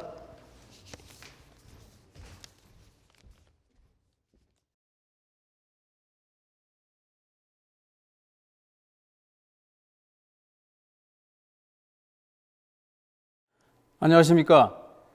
저는 오늘 디지로그 심포지엄 종합토론 사회를 맡은 매일경제TV 대표 장용수입니다. 정확하게는 팜테크 종합토론이라고 해도 과언이 아닌데요. 오늘 종합토론에는 매경 정혁훈 농업전문기자가 앞서서 발표한 팜테크로 보는 한국 농업 시간에 소개한 국내 대표 팜테크 기업 CEO 4분을 모셨습니다. 먼저 한 분씩 소개하겠습니다. 먼저 트롤리 컨베이어 방식 스마트팜 기업 코리아팜 최훈 회장님 나오셨습니다. 안녕하십니까. 네. 국내 스마트팜 개척자나 다름이 없으시죠. 반도체 공장 같은 첨단 수직 농장 기업 팜에이트 강대현 대표 나오셨습니다. 안녕하십니까. 그리고 최고의 LED 전문가에서 팜테크 전문가로 변신한 넥스트원 최재빈 대표 나오셨습니다. 안녕하십니까. 네, 그리고 마지막으로 국내 최초의 스마트 농업 플랫폼 운영기업인 그린랩스 신상훈 대표 나오셨습니다. 안녕하세요. 네, 한국을 대표하는 팜테크 기업 CEO 4분이 동시에 한 자리에 모이시기가 쉽지 않은데요. 이렇게 나와주신 것에 대해서 깊은 감사를 드립니다. 저희가 이틀에 걸쳐서 디지로그 심포지움을 진행하면서 생명화 시대 그리고 생명자본에 대해 많은 말씀을 들었는데요. 생명자본 시대에 농업의 가치가 훨씬 더 올라갈 것이라는 좋은 말씀 잘 들었습니다. 그리고 여기 계신 CEO분들이 바로 농업 분야 최고의 혁신가들이라고 생각합니다. 바로 질문 들어가겠습니다. 먼저 코리아팜 최훈 회장님한테 여쭤보겠습니다. 자동차 휠 쪽으로도 이미 크게 성공하셨는데 어떻게 이쪽 스마트팜 쪽에 뛰어들게 되신 겁니까? 제가 그동안의 농사에는 거의 무례한이었는데 10년 동안은 과한 텃밭을 잃었습니다. 그래서 고추, 배추, 김장할 수 있는 그런 정도, 고구마, 감자 이런 걸 취미 삼아 했는데 제가 그때 진짜 하우스에 들어가면 얼마나 이게 숨이 막히고 얼마나 힘든지 절실하게 느꼈습니다. 그래서 이거를 좀 더 편하게 농사 지을 수 있는 방법을 생각하자. 편하면서도 수익을 올릴 수 있는 방법이 뭔가 생각하다가 수직으로 땅에서만 자라는 작물 시스템이 아닌 그런 농법이 아닌 이걸 트레이에 담아서 저희 컨베어로 움직이면서 하면은 좁은 공간에서 많은 수확량을 낼 수 있고 또 처음부터 끝까지 농사 짓는 사람들한테 가장 편하고 수익이 많이 나는 그런 농법이라고 확신을 했습니다. 해서 저희가 여기에 농사에 접목을 하게 돼서 여기까지 왔습니다. 네, 질문 한 가지 더 드리겠습니다. 트롤리 컨베이어 방식은 이제 다른 그 기업이나 다른 나라에도 있는 걸로 알고 있는데 이제 스마트팜에 이제 접목을 하셨지 않습니까? 이 기술 유출 같은 그런 우려는 없는 건가요? 그러지 않아도 많은 데서 주목을 받고 카피를 하려고 시도를 한 사람들은 있었습니다. 하지만 그렇게 달겨들기에는 쉽지 않은 초기 투자 비용과 많은 또 이 노하우가 있어야 됩니다. 그래서 힘들고 국내에는 저희가 완벽하게 특허를 출원을 했고요. 해외에도 미국이나 우리가 판매를 하고자 하는 국가에는 특허 출원을 해서 추진 중에 있습니다. 아, 예. 진입 장벽이 높다 이런 말씀이시네요. 그렇죠. 네. 그런 점에서는 걱정을 안 해도 될 것 같고요. 이번에는 팜8 강대현 대표님께 여쭤보겠습니다. 제가 앞서 소개 드린 대로 국내 그 식물 공장의 선두주자, 개척자이신데 처음 이렇게 식물 공장을 완공한 이후에 계속해서 이렇게 업그레이드를 해오시는 걸로 알고 있습니다. 그 업그레이드의 핵심이라 그럴까요? 어떻게 정의할 수 있을까요? 예, 식물공장은 결국은 채소를 잘 재배하기 위한 어떤 하나의 도구라고 볼 수 있습니다. 그래서 채소의 품질 및 수확량을 극대화하기 위한 게 하나의 포인트고요. 또 하나는 이 식물공장 기반의 채소가 결과적으로는 재배 원가가 낮아져야 기본적으로 경쟁력이 있기 때문에 원가를 낮추기 위한 그 아이템이 두 번째가 되겠습니다. 일단 품질적인 측면에서 보게 되면 품질을 결정하고 생산량을 결정하는 여러 가지 10여 가지 이상의 변수들이 있는데 그것들을 적절히 조절하면서 업그레이드의 기반으로 삼고 있습니다. 그리고 재배 원가적인 측면에서는 각종 재료비, 노무비, 경비 등이 꾸준히 소요가 되는데 그런 어떤 원가들을 절감할 수 있는 그런 어떤 기술력들, 그런 것들이 업그레이드의 두 번째 이제 팩터가 되겠습니다. 네. 이것들을 종합적으로 해서 계속 기술 개발을 하고 있습니다. 네. 그런 그 기술 개발의 결과 원래 그 식물 공장 플랜트를 이제 제가 알기로는 일본에서 들여오다가 일본으로 이렇게 역수출하신 걸로 알고 있는데 어떻게 지금 진행이 되고 있습니까? 예. 지금 저희가 컨테이너 자동화 팜도 저희가 자체적으로 제작을 하고 있는데요. 2020년 작년이죠. 그때 일본 모 업체에 6대를 수출 완료를 했습니다. 그리고 참고적으로 이제 일반 인도팜 이쪽은 지금 현재 중동의 모 국가하고 계약 직전에 있다고 말씀드리면 되겠습니다. 예. 자, 이번에는 넥스톤 최재빈 대표님께 여쭤보겠습니다. 원래 국내 최고의 LED 전문가로 알고 있는데요. 뭐 저 같으면은 그 분야에 계속 갔을 것 같은데 어떻게 이 스마트팜 쪽으로 이렇게 뛰어들게 되셨는지, 그리고 또 폐터널을 못 쓰는 터널을 어떻게 또 활용할 생각을 하셨는지 궁금합니다. 전 세계적으로 뭐 네덜란드나 이스라엘, 미국의 그런 시설 농업에 대비해서 우리나라의 농생명 기술의 격차가 사실상 현실적으로 많이 벌어져 있는 상태인 점을 이제 깨닫게 됐었고, 그래서 제가 그 동안 경험하고 축적했던 이제 IT 기술과 반도체 기술, 뭐 이런 공조 기술 이런 것들을 다 어우러져서 인티그레이션을 해서 이 아날로그화되어 있는 한국 농생명의 산업을 어떻게 하면 레벨업 시킬 수 있을까 고민을 하다가 이제 디지털화하는 아날로그와 디지털이 결합되는 그런 인더스트리에 참여를 하고 싶어서 시도를 하게 됐고요. 기존의 시설농업보다는 인도어팜의 그 기본적인 인프라 투자가 굉장히 많습니다.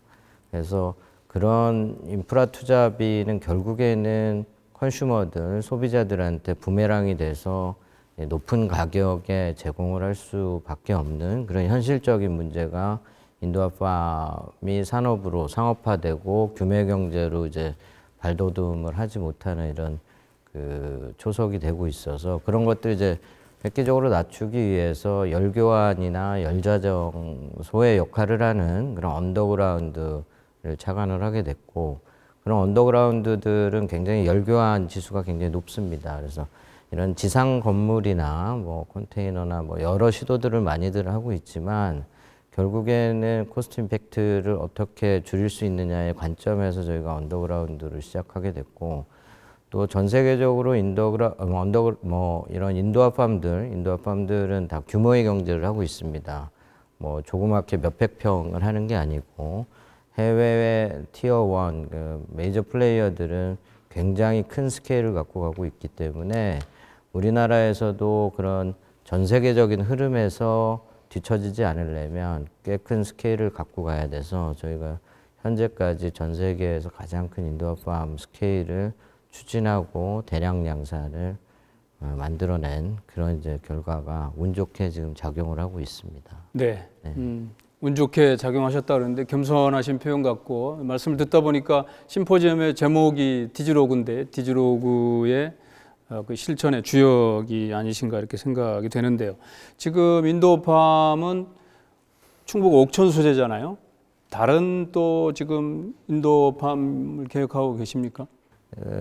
앞전에도 말씀드렸지만 이런 농생명이 결국에는 과거의 농업인들과 컨플릿이 나면 안 됩니다. 어떻게 해서 시너지를 내고 상생을 하고 서로의 도움이 되는 그런 산업으로 이제 발전할 거냐라는 측면에서 저희가 지역별로 지금 운영을 하고 있는데요. 그런 측면에서 그 어번팜이 전 세계적으로는 또 그 대두가 되고 있습니다. 이런 코로나 시국에 식량 안보 차원에서도 그렇고 도시농업 말씀하시는 거죠? 네. 그래서 어번팜이라는 개념은 이제 물류와 유통을 최소 단계로 만드는 그런 이제 개념이기 때문에 저희가 지금 서울 서초동에 그 남부터미널 역사 부대 시설이 한 12년 동안 이제 그 유유시설로 폐 구간으로 돼 있었는데 그런 부분들도 새로운 건축물이 아닌 유효한 시설들을 새로운 개념의 복합 플랫폼을 만드는 그런 또 시도를 하고 있습니다. 그래서 그런 어번팜들은 유통과 전후방 산업의 결합을 되는 형태로 해서 소비자들한테는 새로운 경험과 가치를 드리고 또 도시농업을 해야 되는 이런 스타트업들이 초기 투자가 굉장히 어렵기 때문에 그런 스타트업들에게 이제 인큐베이팅을 좀 도와드려서 새로운 산업이 많이 확산되는 그런 수평전개를 하려고 지금 어원팜도 진행을 하고 있고 저희 우리나라에 이제 폐광 지역이 5군데가 있습니다. 5군데가 있는데 그런 지역도 이제 안타깝지만 그 인구 감소로 인해서 도시의 활력소가 많이 떨어지고 있습니다. 그런 지역에 이제 활력소를 넣기 위해서 저희가 갖고 있는 그런 스케일의 기술력과 또 그 새로운 기술의 접목을 통해서 전 세계적으로 차별화된 그런 인도화팜을 만들고 부가가치가 높은 새로운 작물들을 대량 생산해서 이제 지역 발전을 이루는 측면에서 지금 강원도에도 2군데를 진행을 하고 있고 샌드박스가 얼마 전에 풀린 안동에서도 저희가 그 규제 특구 지역에도 진행을 하고 있습니다. 네. 동시에 지금 많은 일들이 진행이 되고 있는데 이 도시민과의 상생 그리고 또 지역 활성화까지 염두에 둔 지금 추진들이 아닌가 그렇게 생각해 봅니다. 이번에는 그린랩스 신상훈 대표께 여쭤보겠습니다. 공동 창업자 3분은 다 IT 업계 출신으로 알고 있습니다. 네. 예, 어떻게 이 스마트 농업이라고 봐야 되겠죠? 농업 전문 플랫폼을 만들게 된 계기가 어떤 겁니까? 저희가 주목했던 것들은 사실 농업이라는 부분이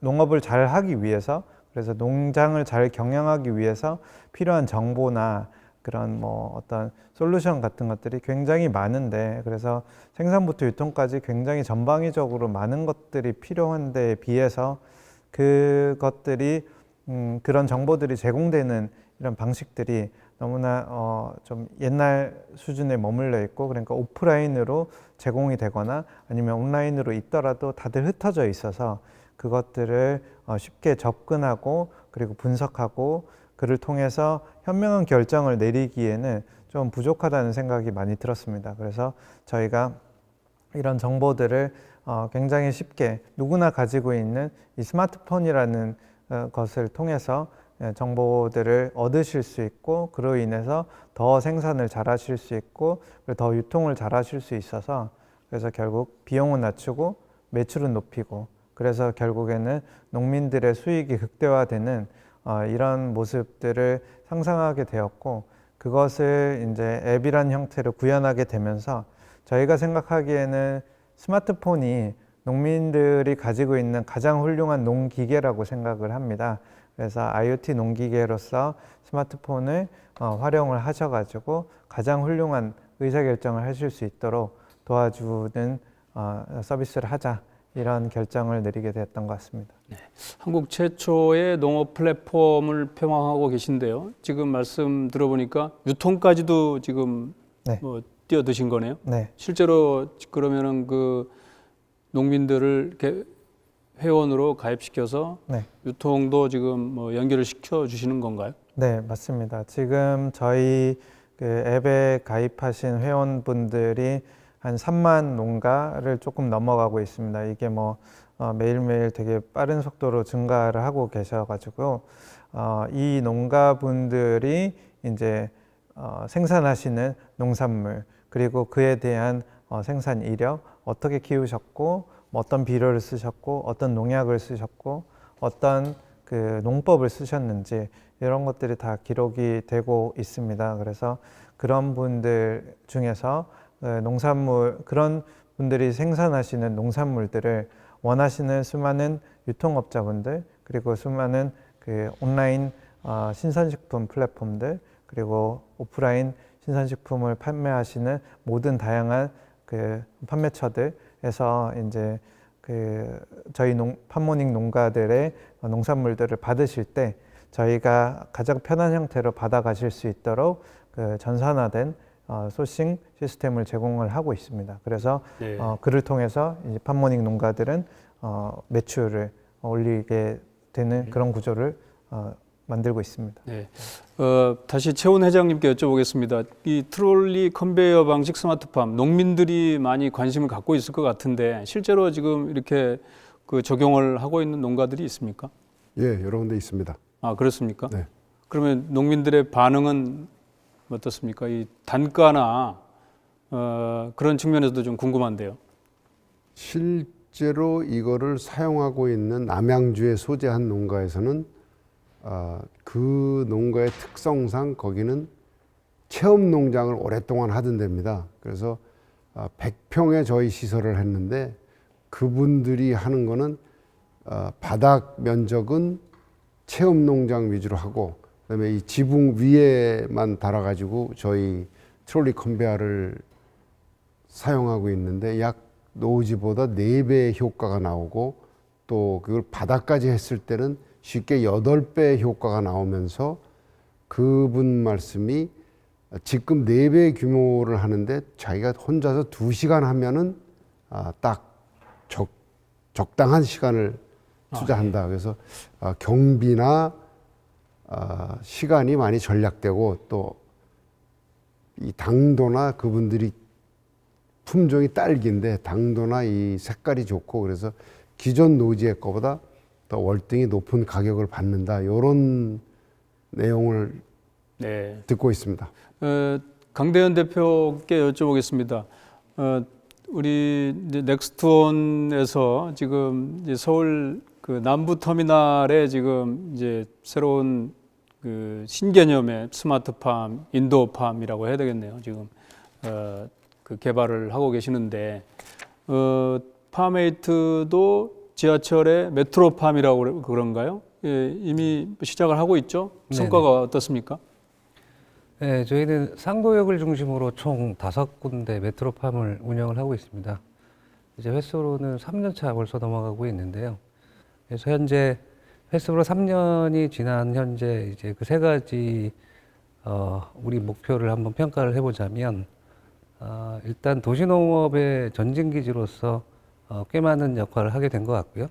기본적으로 그 당시만 하더라도 전 세계에서 최초로 지하철 역사에 이제 설치된 식물 공장이었기 때문에 해외 유수의 언론, 뭐 예를 들어서 BBC라든지 뉴욕 타임즈라든지 이런 쪽에서 많이 홍보가 되면서 도시농업의 스마트팜의 역할을 많이 이제 홍보하게 된 계기가 된 것 같고요.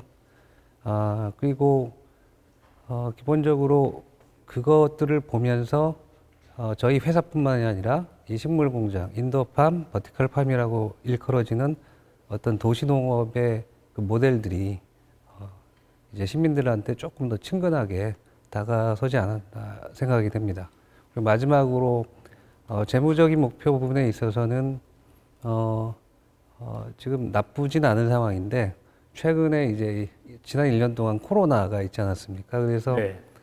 일반 시민들이 이제 이런 어떤 내방 부분들이 조금 많이 줄어들었기 때문에 그런 측면에서는 조금 아쉬운 부분은 있는데 이 코로나가 지나고 나면 어떤 체험 교육이라든지 그 다음에 카페 활성화라든지 그리고 단순 방문객들이 많아지면서 저희가 목표로 하는 나머지 세 번째 재무적인 목표도 무난히 달성할 거라고 기대를 하고 있습니다.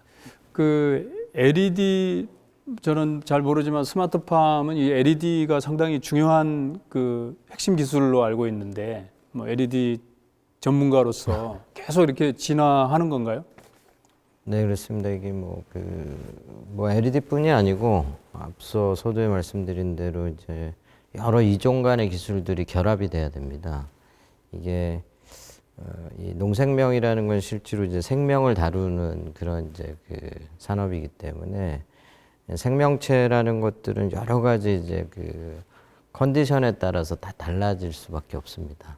그런 달라질 수 있는 이제 환경적인 특성들을 어떻게 뭐 저희가 원하는 방향으로 뭐 이렇게 끌고 갈 수 있게 이제 생육을 시킬 거냐라는 측면에서 단순하게 뭐 유트리언트나 뭐 온습도나 뭐 LED를 단순하게 한다고 그래서 그런 것들이 그 밸류업을 되는 건 아닙니다. 그래서 그 어떤 측면에서 보다 나은 생명체로서의 가치를 만들 수 있느냐에 따라서 여러 가지 기술들을 이제 확장을 해야 되고 옵티마이징을 해야 됩니다.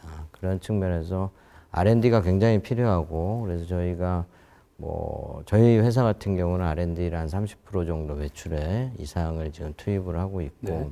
그런 측면에서 세계적으로 선도할 수 있는 그런 기업으로 발전하기 위해서 노력 중인 회사입니다. 네. 앞서 그 민승규 박사도 비슷한 얘기를 한 것 같은데요. 이렇게 지금 팜테크를 선도하는 네 분이 농업 강국인 네덜란드에 만약에 계셨다면 어떤 일이 일어날 수 있을까? 좀 상상을 해본다면 이런 그 선도하고 있는 팜테크 혁신주자 네 분이 각자의 이렇게 발전을 뭐 꾀할 수도 있지만 협력을 통해서 더 큰 한국 농업의 혁신을 이룰 수 있지 않을까 이런 생각도 좀 해봅니다. 어떻습니까? 우리 저 신상호 대표님, 이 네. 다른 팜테크 기업들과의 협력을 통한 더 큰 발전이 뭐 네. 기대할 수 있을까요? 네, 방금 앞서서도 말씀드렸지만 저희는 그 소프트웨어 기업으로서 IT 기업으로서 그 농민분들이 최대한 이제 그 정보를 많이 얻고 그리고 지금 옆에 계시는 이 세 분의 그 최첨단 그 농업 회사들의 그런 좋은 농 기술들을 농민들과 이제 잘 만날 수 있도록 연결을 해드리는 것들이 이제 저희 회사의 큰 목표 중에 하나입니다. 그래서 저희는 언제든지 이런 좋은 파트너들과 협력을 많이 하고 싶습니다. 네. 그린랩스는 플랫폼 기업이니까 또 개인적으로도 그런 희망사항이 있으실 것 같고요. 제 방금 질문에 대해서 혹시 말씀하실 분이 있습니까? 이렇게 협업하는 차원에서 뭔가 뭐 제가 좀 말씀을 드리면 네. 말씀하신 대로 저희 회사도 마찬가지고 뭐 그린랩스도 마찬가지일 테고 다른 두 분도 마찬가지 시기를 이제 희망을 하는데요. 이런 전통 시설 농업과 어떻게 해서 협력을 이뤄낼 거냐 이것이 가장 중요하고 저희 회사 같은 경우는 그 기존 시설 농업 하시는 농업인 분들과 충돌되지 않는 비즈니스를 하는 게 저희 회사의 방향이고 그렇게 지금 이끌어가고 있습니다.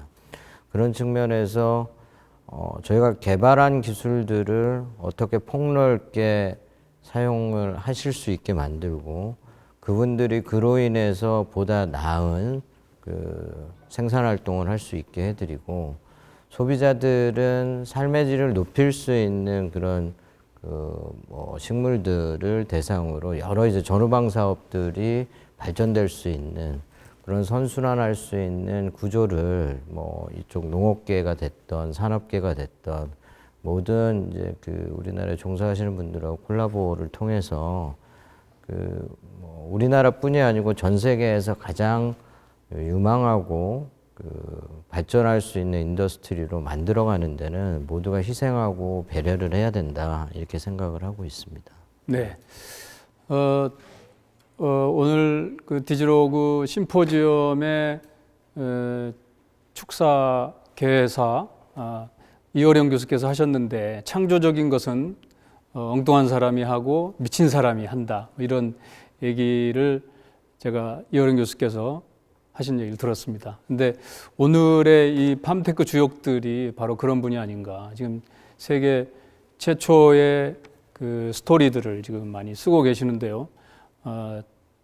네덜란드를 능가한 대한민국 농업 강국을 이런 팜테크 주역들이 이뤄내지 않을까 그렇게 기대해 봅니다.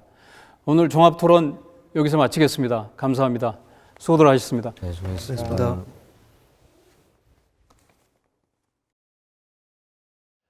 여러분들 어제와 오늘 이틀에 걸쳐서 디지로그 심포지엄 생명화 시대 농업의 미래에 대해서 들으셨는데 어떠셨습니까? 제가 아까 기다리면서 이 농자를 한자로 한번 써봤습니다. 써보니까 이 농자를 이렇게 따로따로 띄워보면 그 노래할 곡자와 별 진자가 되더라고요. 농업은 별을 노래하는 이게 농업이 아닌가 이런 생각이 들었습니다. 거기서 새로운 생명의 가치가 나오는 게 농업이 아닐까 이런 생각이 들면서요. 우리 농업에 종사하시는 분들도 보다 큰 자부심, 자존감이 생길 걸로 기대가 됩니다. 우리 주제 발표해 줬던 최진석 교수께서 이런 말씀하셨습니다. 내가 별을 보면 별도 나를 본다. 그 저쪽 별에 있는 입장에서는 내가 그들의 별이다. 내가 진짜 별임을 한번 알고 가자. 그러면서 뭐니 해도 가장 별다운 별은 우리들의 별이다. 이런 말씀하셨거든요. 이 생명화 시대에 우리 농업의 미래를 얘기하면서 한국 농업의 어떤 새로운 가능성, 새로운 경쟁력을 찾는 그런 작은 영감을 얻을 수 있는 그런 심포지엄이 되었으면 하는 바람이고요. 다시 한번 끝까지 시청해 주셔서 감사드립니다. 감사합니다.